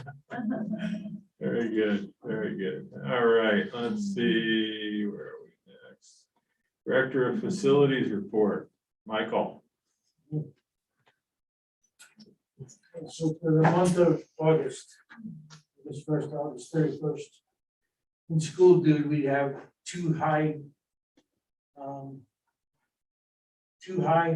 318 and 5 date specific items that had to be done to school dude. And then just some of the stuff that wasn't in school dude that we had to do to finish. At the last board meeting, I gave it till August 11th. So rather than start at the beginning, I'll just start at August 12th. And in your board packet, I gave you the copy of the last one too, that took you to August 11th from July 22nd. So just from August 12th to August 31st, we did the pre-K wall, including 8-foot wide sliding doors at Elm. Repaired the fence at the middle school basketball court and the Alden playground. A new fence in the Elm parking lot. Ran 2 Cat 6 lines to room 29 in the middle school. The high school and the middle school gym floors were refinished. We had a sprinkler inspection at the high school. We had BOCES air test all the buildings. We serviced all the UVs at Alden. We installed a huddle camera in the high school gym, including running all the new Cat 6 wire and the electric for it. That's all done. And actually, right now, today, we started on the one up on the field to get that done. That just came in yesterday, actually. Relocated all the smoke detectors in the new PPS offices. All the district boilers were cleaned. Replaced all the backup batteries in the MS fire alarm panels. Ran new Cat 6 wire to the new library at Elm. Ran new Cat 6 wires to both pre-K classrooms. Had the fire alarms inspected in each building. Installed smart boards and projectors in the new libraries, including the electric. Installed smart board in room 12 at Elm. Brought all the kitchen equipment back to the buildings it came from and set up all the kitchens and cafeterias for normal use with the new social distance guidelines. We finished stage 3 of the Alden fire alarm to bring it up to date, and Alden is completely done now. As far as upgrading the fire alarm in the last 3 years, we upgraded the whole system. So we ran 2 Cat 6 wires to the middle school library. We painted an 18-inch gray stripe in all the hallways at Alden. We painted rooms 115, 117, 120, and 122 at the high school. Painted both pre-K classrooms and the 2 outside exit door at parent pickup. All the classroom UVs and railings were painted inside and outside of Elm. And just as a side note, that big storm that we had with all that rain, at Elm, we had just a tiny bit of water that might have came in through the grills from outside because there was a lot of flooding in playground areas. And middle school, everything was dry, so it was really in good shape and dry right up. We didn't have any problems at all. And then also, just so you know, when school started, every time somebody's sick in a classroom and has to go either to the nurse's office or to the quarantine room, we move the class to another room and we clean the room and disinfect the whole room, and any other room that the person was in that day, we go backwards and clean all the rooms. So we're still doing that like we did, you know, the last time we had to do all this. We're still doing everything the same this way. Nothing, we try to keep the spread as less as possible. How much, I mean, you don't have to answer this now, but how much do you think that adds to your workload? And the reason I asked is, you know, knock on wood, this COVID thing becomes basically a flu. But it would be nice to, you know, keep this level of cleanliness. So even if it's the flu or it's, you know, stomach bugs or whatever, we cut that down to keep the kids in school. Right, well, that's what we try to do. So I'll be honest with you, Monday is the worst day. Monday was 11 classrooms, Wow. Tuesday was 4. And we'll see what happens tomorrow. You know, Monday is usually the worst day because everybody comes. Yeah. You know. Well, the thing to do is Monday just was try to 11 figure it classrooms out, throughout like, the district. And last year we hired 2 people to help until June. And we're gonna have to look at that to see if that's something that we may need to do this year if it gets any worse.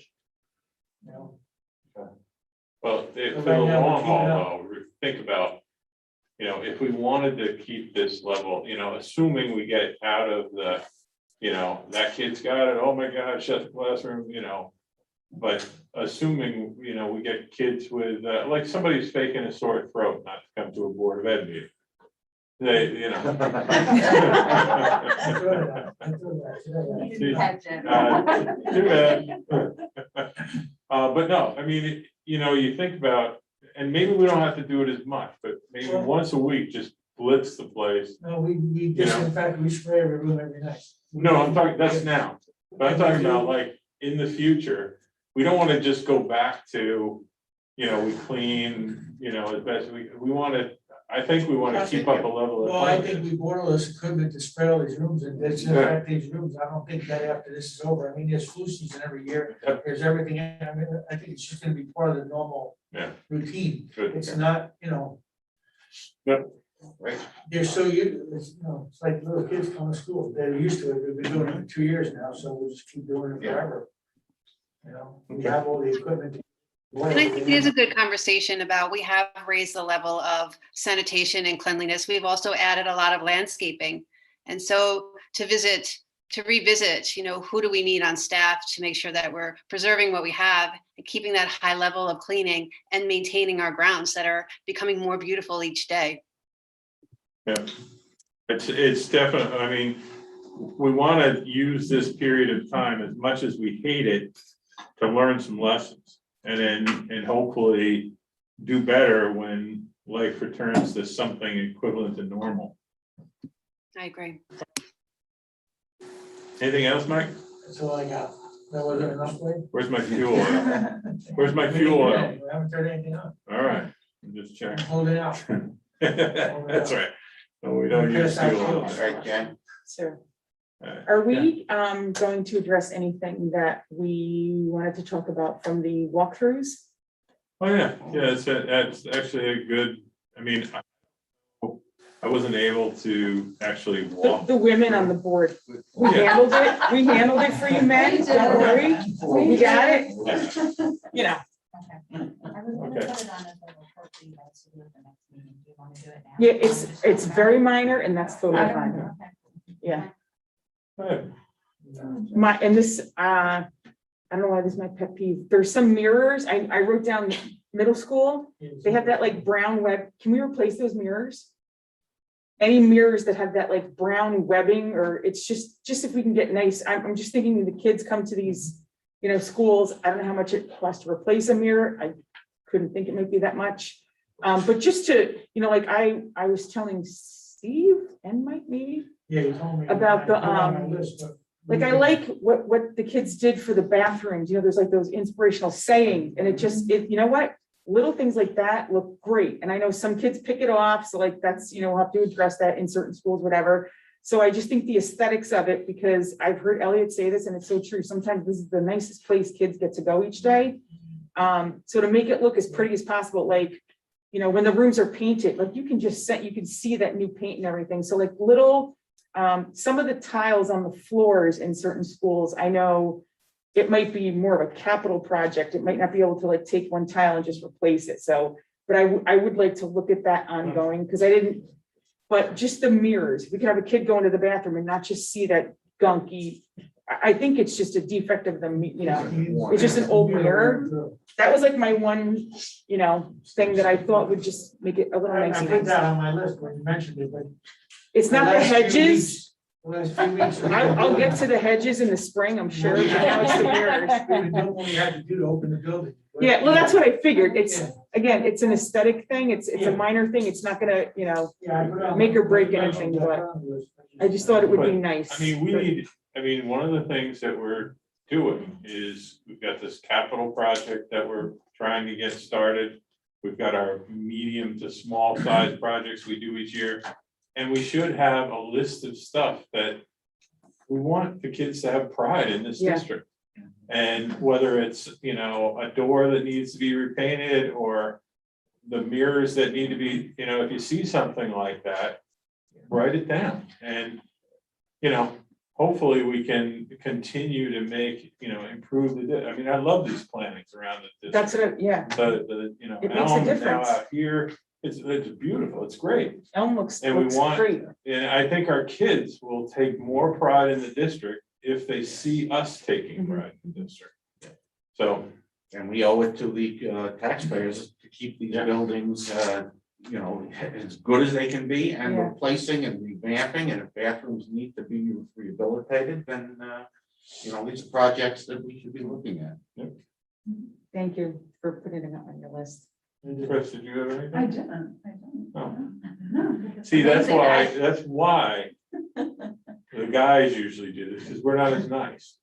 We look at the aesthetics of it. You guys might find something that I just hammered them while I was there. That's right. See, Rick Everything's Santero's fixed glad I'm now. going it from, so I don't like go through No. all, now they've all been like, wait, where is everything here? As the guys yell and make noise and nothing happens, and women just get Beat stuff your done. chest. All right, I get it. Thank It you. was.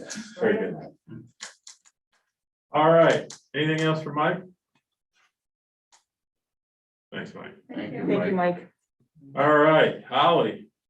Hello, good evening. I submitted a report as well, and if I just run down the list, everybody see in food service.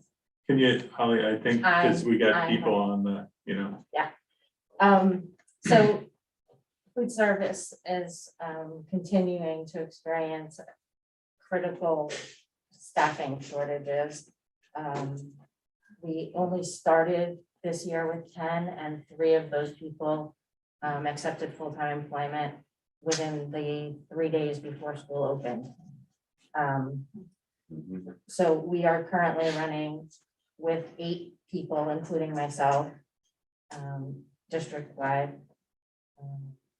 And our normal staffing is 12.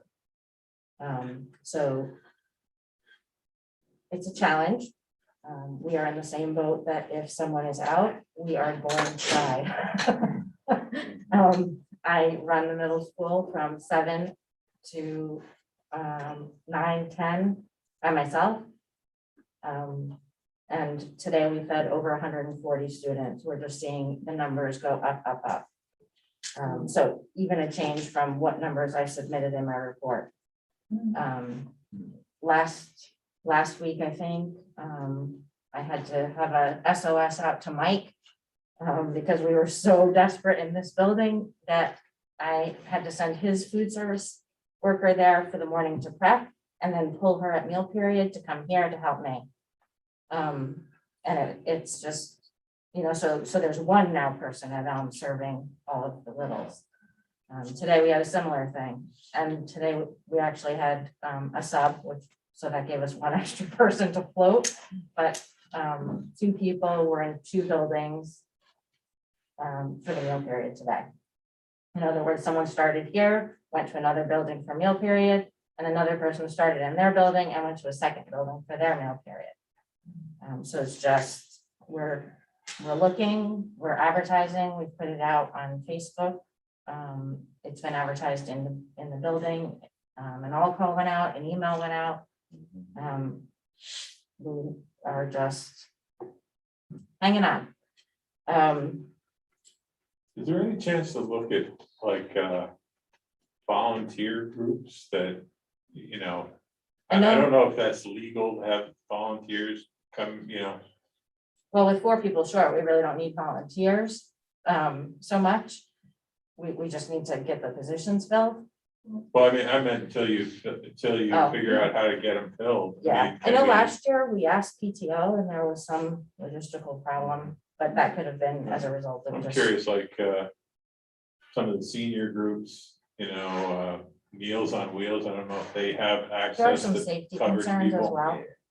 You know, But I mean, they're just a thought. You can't bring just anybody in here and. I thought the same thing, Terry. yeah, people who might volunteer at food pantries or Meals on Wheels. But even students like, let's say, I know you can't do high school students right now, looking forward, months from now, can you take interns? When the internship? Because of the equipment in the kitchens. Okay, And I mean, I know as I far see. as like just our own staffing, everyone's being fingerprinted, so then Yeah. you really can't bring outside agencies in for volunteer without having them go through the same security procedures as our own staff is required. I mean, that's a district wide. State.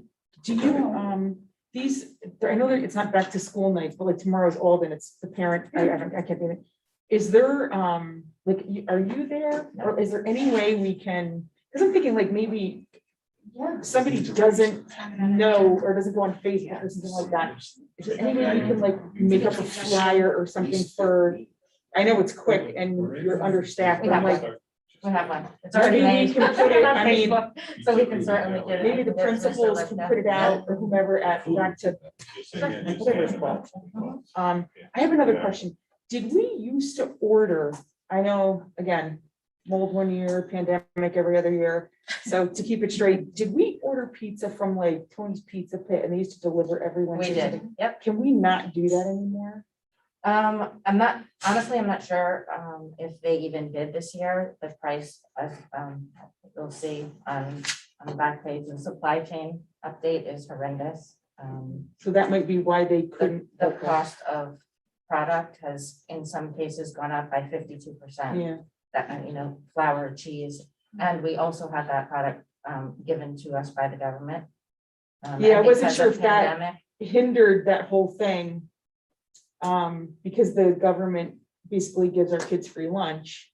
If we got something from like a local pizzeria that could supply pizza every Wednesday or something, I didn't know if that hindered that governmental I program. can, well, we would need to have a bid, every single item that we bring into the back door is goes out for competitive bid.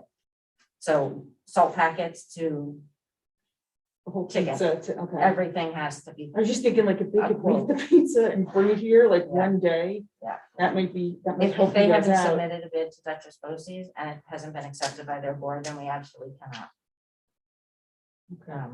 Because So we have to have a bid. can we start that process? Would we start that process just to? I'm just To thinking of help. freeing up like one day for Yes. these people that are scattered all over. I know the deli provides pizza to Millbrook Prep for a lot of events. I don't know if they'd be willing to do it. But again, I don't know if he's filled out the forms and if it would buy us anything.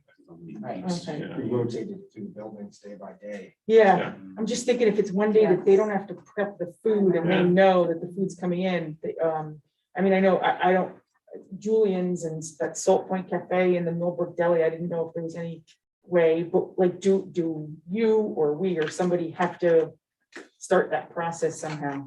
We would Is have, it we would have to do feasible? an RFP. Okay. Is that, should we, would we? I think that's up to Holland to figure out Yeah. if that helps us, you know, if I it mean, doesn't help. We're gonna make lunch whether or not they bring it in, because we still have to make the sandwiches, the salads, the vegetable, the fruit, put the milk out. It doesn't, and our counting in some cases increase, so that we have issues with line movement, and especially in a case where we're so short-staffed. I mean, I know is having some issues with moving their first and second grade through and not having them be in the hallway and keeping them socially distant. Yeah, we altered our schedule a little bit starting today to ensure that we could be more. Yeah, So but just adding So you have to do more simple, kids to that line. simple meals and, you know, and a lot of them. And, Well, we also have to meet the requirements, because Well, yes, but I'm saying you're not gonna do like chicken cacciatore.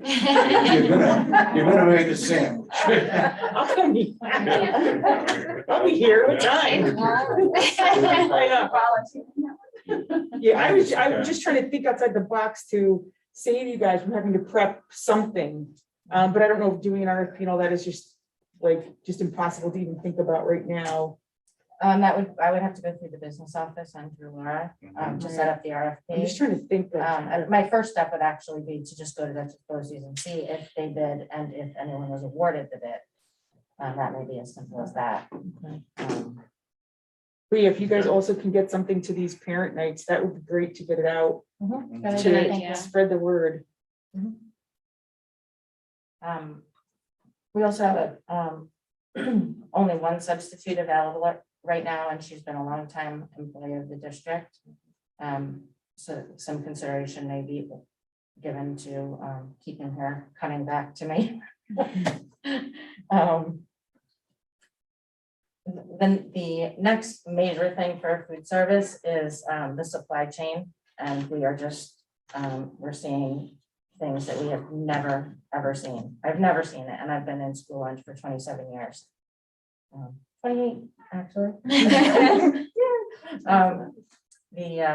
The nationwide shortage in staffing for truck drivers, for people picking orders. And then the food chain in and of itself, like just getting manufacturers to make the product and get it to the distributors for distribution. Orders are being cut from the manufacturers to distributors. They're short.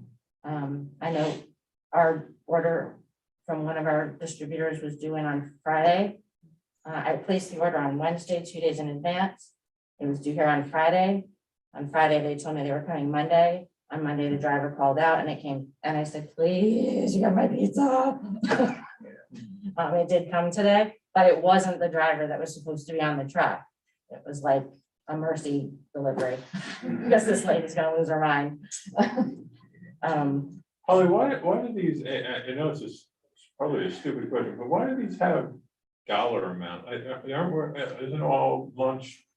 Any snack or a la carte item, double meals, which we're doing a lot of, there's a fee attached. The main one reimbursable meal is free to all students for breakfast and lunch. Okay. The total sale for the average sales from snack a day is the dollar value. Oreo ice cream cones. Oh my gosh, the My the daughter ice had cream, it we all haven't over had her it in face, 2 like, years. picked her up. It was like, and the final thing that I wanted to make sure I shared is the point of sale imports. We've had some difficulty with that. Ellie and I and Laura have been working pretty well together on it. With the pandemic came a lot of additional reporting, and imports from Otada and NICES were imported into school tool. And then they are different from, and correct me, jump in anytime here, Elliot, I think I got it, but please jump in. So the columns don't line up, the data is not the same. So when Elliot tries to import it, it does things like add zeros to student IDs and duplicates them in meals plus. So now we have 2 students, exact same student, same name. Potentially, they are not the same eligibility. That is a level 1 reporting issue for Elliot later down the road. We are working really hard on trying to figure it out. The biggest thing for us in the beginning of the year was that we can click on either of those 2 students and there's not a way to tell who has leading zeros and who doesn't until we open it. And so then we are now checking every child, and then possibly having to back out of that one and go into the other one. So as we're not making transactions on both accounts. And inevitably, occasionally, you know, that can happen. The cashiers have been awesome. And Elliot was finally able to get in and withdraw the duplicates in most cases. We have a few that are hanging around out there. And we have a few that are withdrawn that are still here. So we're trying to get that worked out. But it's definitely something that we're monitoring really closely and has been a challenge.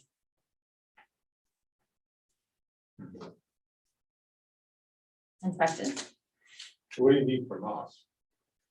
Mainly so that you're aware, so that if anyone hears, you are ahead of the game and you know that potentially there could be an issue, but that you can rest assured that we are aware of it and working really hard to fix it.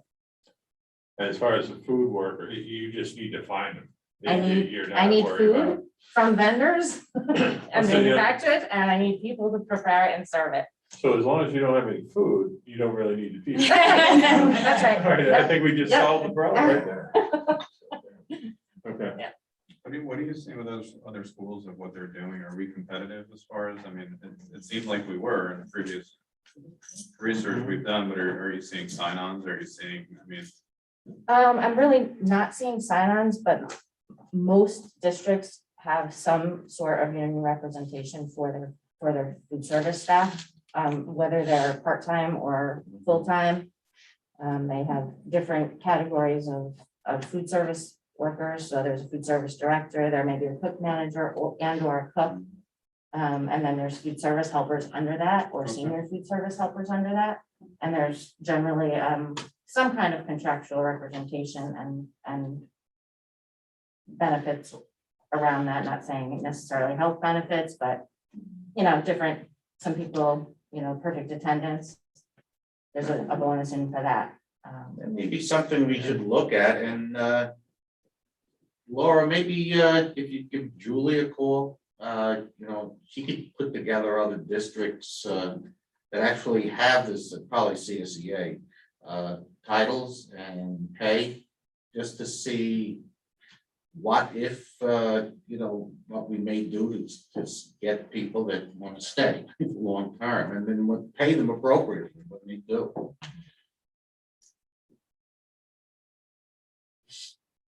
Okay. I just have to say too, that I have the best staff ever, and that needs to be said publicly.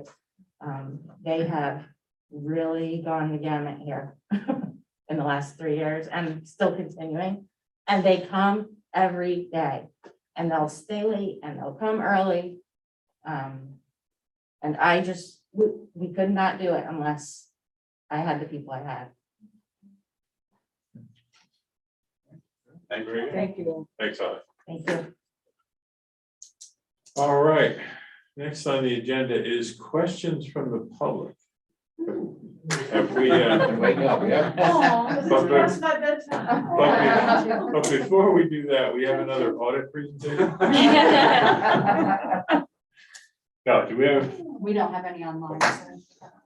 can we? Should I go stand with professional podium? If you'd like. I mean, whatever you like, you want to use this too and just I bang might on? need it. You might need it.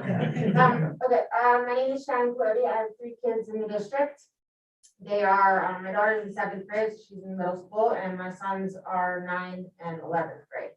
So they are in the high school.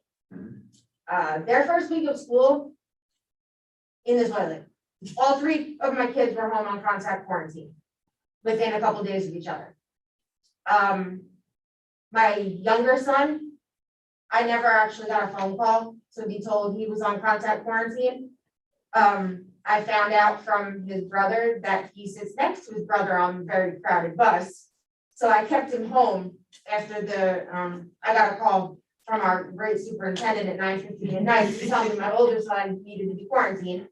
So I kept my younger son home as a precaution the next day, and when I called the high school to let them know, hey, I'm keeping him home, the response I got was, oh, didn't anybody call you? He's on contact quarantine as well. So here I was, 3 kids. My daughter's first day off quarantine was today. I did not send her back to school. With everything that the school has said that they're doing to protect the kids and keep them healthy, the fact that they are crammed into the bus like sardines, like negates that, all of that for me, because that's the first thing they do and the last thing they do. And I understand that now that has a lot more to do with the bus company than it does the district. Probably one of the biggest things though that stood out to me was there's no sort of like comprehensive plan to educate kids that are out on contact quarantine. You know, I was expecting like work to be given to them or maybe they could stream and like audit their class so they're not missing things at the beginning of the school year. And there was nothing. All there was, I've gotten, as for 3 kids, I've received 2 or 3 emails CC'd to me from teachers letting the kids know there is assignment on Google Classroom for you. My youngest son is in all co-taught classes. He's special ed across the board. What is he gonna do with a whole bunch, a week's worth of assignments? And there's no instruction attached. There's no lesson for him to sit in on, He's looking at the work and I'm telling him, have you done your work? And he's telling me I don't know what to do. Can I have my remote learning back? I really am, I don't know.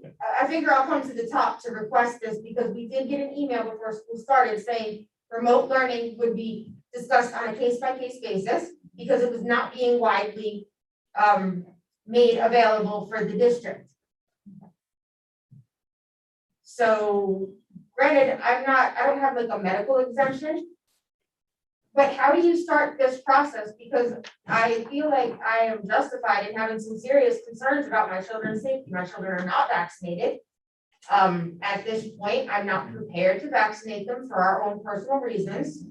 I don't want to be bullied by school policy or the New York State contract people that are trying to push the vaccination. When you say, no, my child's not vaccinated, you get this sigh on the other end of the phone. I apologize if that's inconvenient for people, but that's our choice right now. And I still think my children are entitled to have a proper education from our school. This school has great technology. We have tons of resources. The last thing I want to do is have to pull my 3 children that have been in this district since they started kindergarten out and homeschool them. Then they miss out on extracurriculars. My son loses all his AP class project for engineering, they can't play in band. There's a lot that's at stake if they can't remain here to be educated. But how can I feel safe sending you guys my kids? We stayed remote the whole time it was an option. And I give them back in less than a week. I've got county orders that I can't take my kids off the property. How did this, out of those 11 children, 3 of them are mine? Really? How did that happen? What do you do with this? Do we not? I thought we had this discussion about tutors. We did.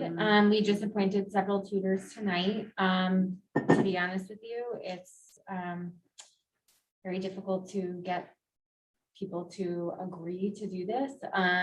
So we do have some.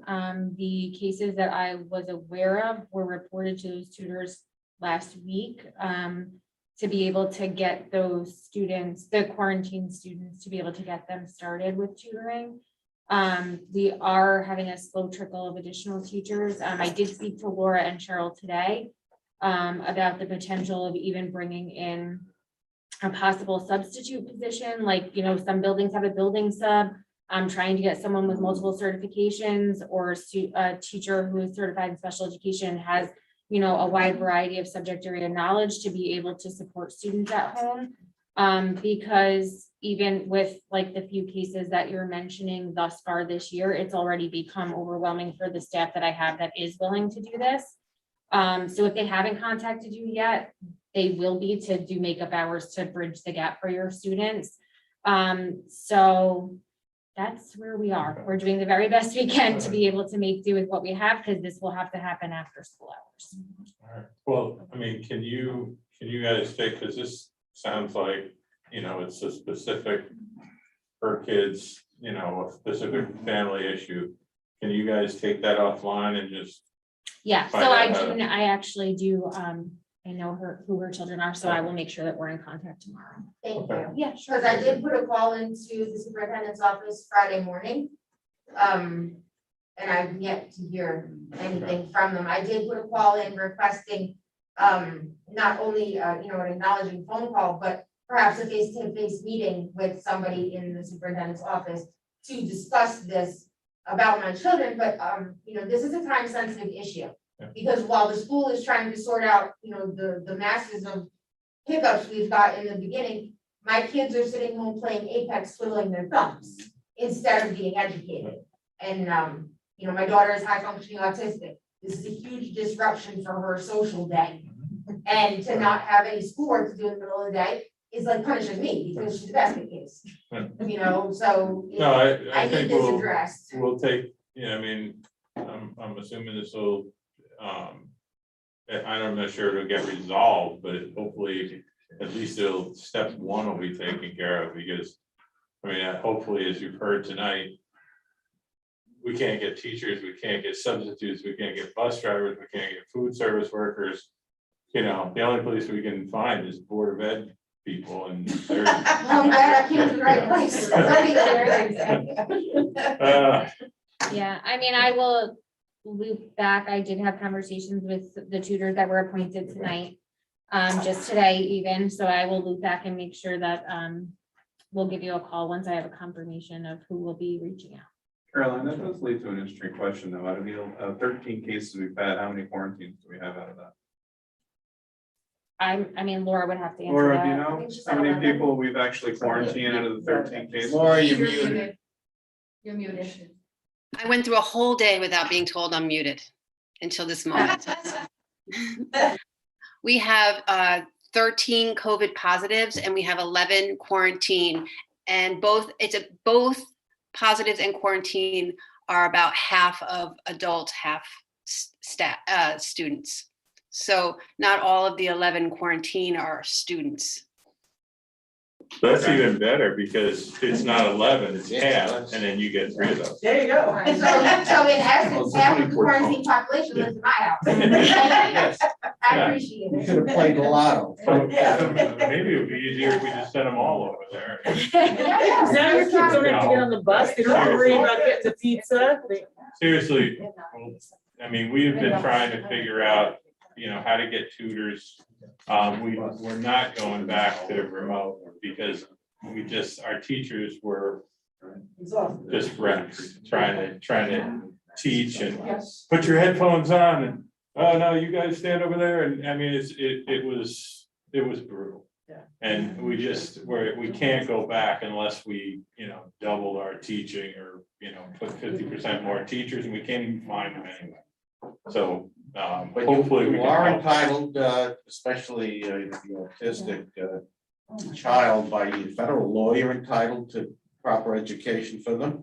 And I know Caroline will do her best, and Laura, I don't know why, but and I thank you for coming to us with this issue, because squeaky wheel gets taken care of, and and we do need to know about these things.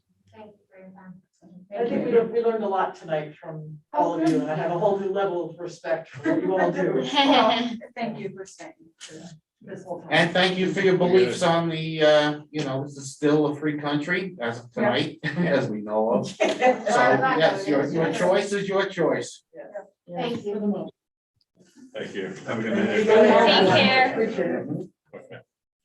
All right, so next we have committee meetings. I don't even know how many, facilities committee, I don't think it's met yet. Thursday, 4 o'clock. When is it? Thursday, 4 o'clock. This coming Thursday? Yes. Yeah. Okay. All right, food services, got it.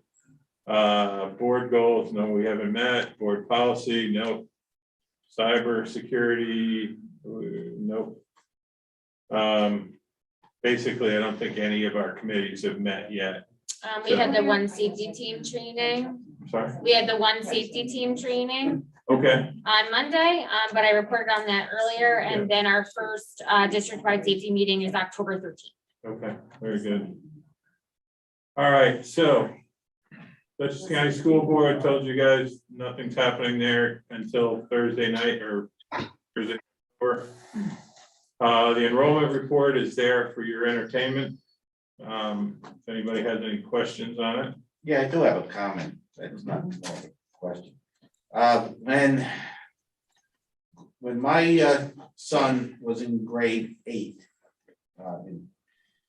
he's now in grade 12, and the class consisted of 86, and I see the grade 12 is now 73. Have we lost more people as this continues through, Laura, or? Was that was the group where there was about It was 13 that went jumped to, ship. yeah. So we've held pretty static to that, right? Yeah, I guess so. Mhm. Like a grade 4, huh? Yeah. As they get older. Yeah. Yes, they came in that teeny tiny group. That little group, right. Hopefully we'll pick up some as it rolls down. Yeah. I happen to know one of the kids in that group. You don't want to lose 13 out of that. Yeah, anything, Chris? I I'm defer sorry, to I Chris, was- the other Chris. Oh, I was drinking water, okay.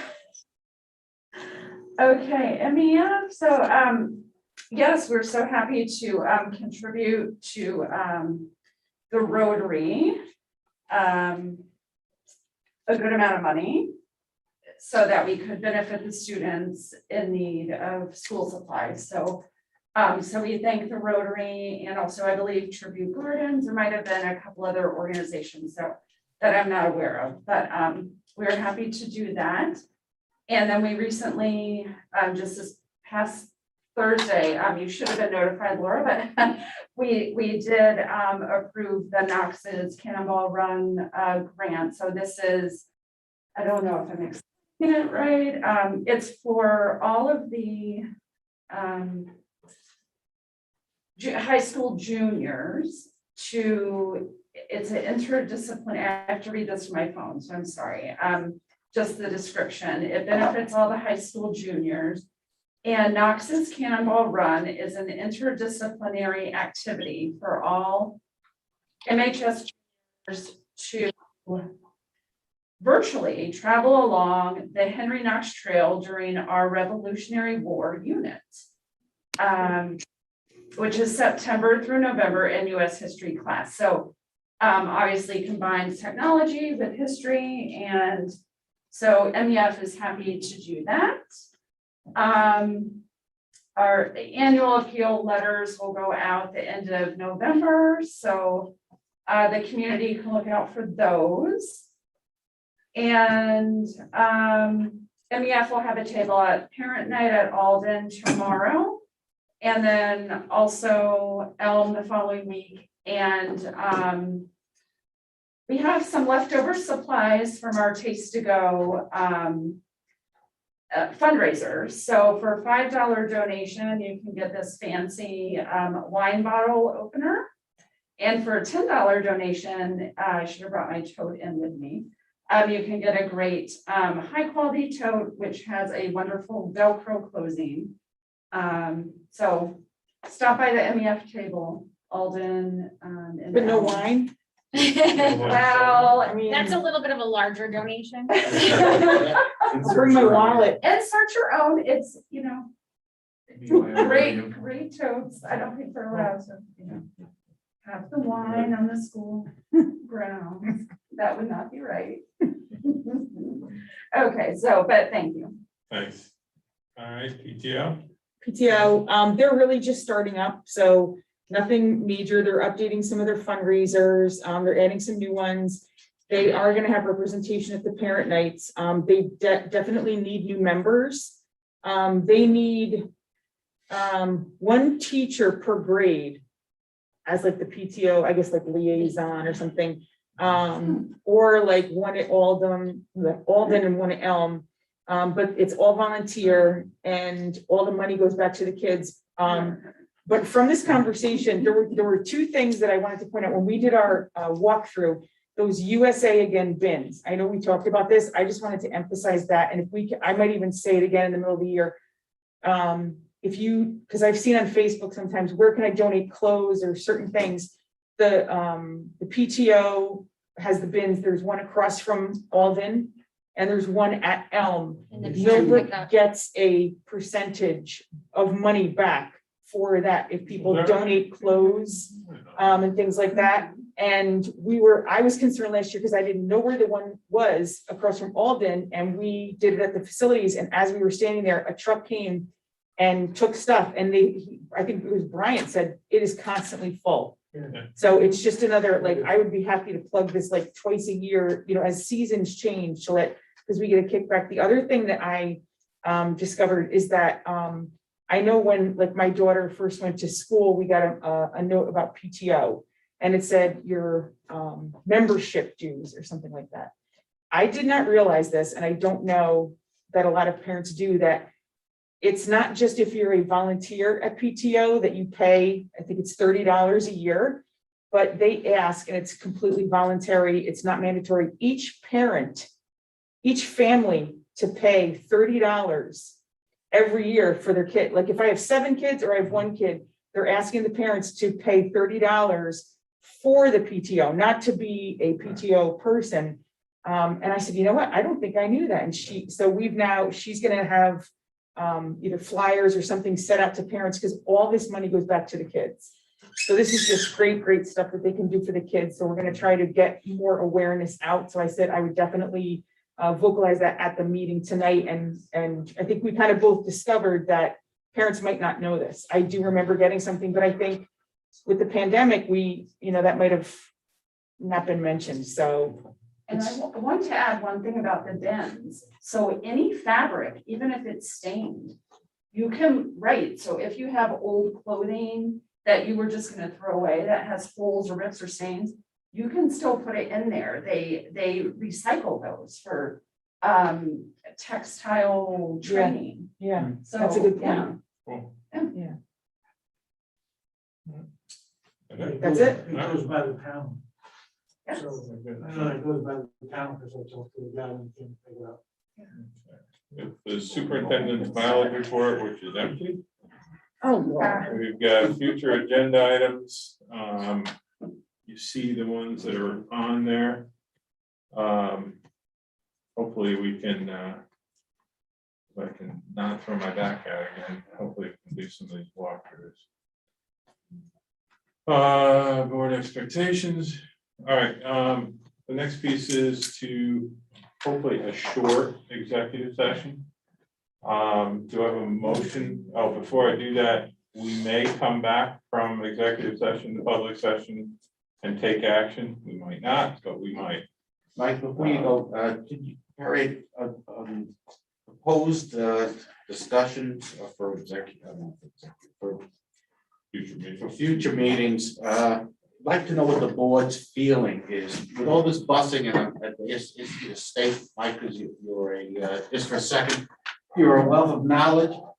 How does the board feel about I should pose it about the purchase of a district purchasing a minibus? The district used to have one, correct? Because I remember We seeing. used to have a it. minivan that we used for the mail and the food deliveries and stuff, and we I bought in 2012, I think it is. I bought a full-size van. Okay, before the van, there was a yellow minibus that they just. Oh, that was used for before that. me. Yeah, that was Lou used to actually. All right, but Take the kids. what my idea, and it's up to the board whether you like it or not, is that with all the busing problems going on now, and one thing we didn't ask for a student, and we should have, is how are we gonna get any of our sports teams around? Because they can't get drivers to deliver the regular kids. So I know that was a problem, Laura, I think that was discussed a while ago, that they couldn't guarantee. They couldn't guarantee, but I believe they and Al are working on it. So any athletics after 4:30 and on the weekend, I believe transportation is being provided. But I can follow up with Al to see if it's truly implemented with fidelity or are there gaps. Right, assuming they get a driver. Yeah. If the district would explore, and that's all I want to do at this point, is try to explore purchasing not a full-size bus, because that needs different mechanics and everything else. A mini bus, and I don't know if you need the CDL for that or not. You need to go to the school for the bus. Okay. Because in other schools, and I'll mention Lord's is for one, Dutchess Day School, they have at Lord's, they have the same as Al, the AD. They have the AD drives the bus for some sports teams to go around. They have a minibus. Over at Dutchess Day School, they had instructor who happened to have the CD license to drive it. So since this, I don't want to reinvent the wheel. Since the district at one time had such a vehicle, I'd like to try to dig out information with board approval to see if it's feasible for us to purchase a small bus. That way we do not get jammed with sports teams. And it would be helpful, I think, if the district had one to start and see if it's, I don't know if it's feasible. What's others' thoughts on it? Do you think you'd be able to transport sports teams on a small bus? Now, right now. Hours, we only got 3 kids play football. Well, I just mean. Yeah. I'm thinking of some of that here, some of these other people that I know. Yeah. I'm thinking that we really wouldn't want to buy a bus, we probably want to buy a full-size van with seats in it. I think the rules are different, I know the inspections are different and everything like that, and I can find out, actually, Thursday, I'm going to Newburgh for a meeting. With all the directors, I can find out if anybody else is doing that. I mean, would you be able to drive students around and, I mean, the safety level, I'm sure, is a lot less than a minibus, right? Right, that's what I'm saying, I think from what I understand from other people, that you'd be better off with a van, a full-size van with seats in it than a bus, because the levels are, everything is different with a bus. Well, but I mean, on the other hand, I don't want to see us buy a bus to drive kids around. Next thing you know, we're loading lumber in it and, No, we're picking up the trash cans up on the top and we're using it to deliver I them. was thinking down the road, I mean, could it be used for tutoring? Could it be used for, like a education on wheels type of thing, But, I mean, to Mike's point, I mean, that would be even smaller than a minibus though, wouldn't it? So if you're talking even a volleyball team of 12 to 15 people, you're not getting that on that. Well, today at the high school, there was a black van, it's a bigger van than a full-size van, it's like a, I don't know. Like a Like a party Sprinter? bus type of, Yeah. Moore's house one. Yeah, like a European. That thing that- One of those party. I'll drive that. Yeah. How many buses? We'll go through the. Yeah. So, Well, why don't we get? So that's why, would the board like to explore the possibility of van? I'm looking at something that long run, we can be serviced locally. We don't need a special diesel mechanic or anything else like a regular bus would do. I'm just thinking out of the box here. I just wonder. Yeah. Well, it wouldn't be, I mean, get some prices, get legal, Yeah, of course, to see the what whole insurance is thing has gonna to be cost safe. us and you might even be able all to do that something. good stuff. Yeah, all right, Mike, why don't you, all right, talk I'll around. ask Thursday at my meeting and I'll talk to Laura. All right, We'll go, I can price the trucks and just to try to get an idea. we can see what's legal and what's Yeah, not legal. right. If other districts tell me that they're doing it, I can find out how they're doing it. Yeah. This week, Great, thank you, Mike. right, I can do that. Thank I'll you. have some All right. Answers for you. Do we have a motion to go to executive session? Do we have a second? I'll second. Did I beat you? We did. All in favor? Aye. See you again. 5-minute break, yeah.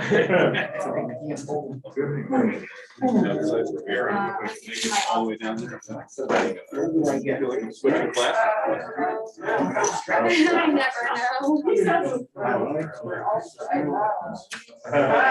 Mike. I saw it going. It's the round. I have a couple of hours. I just.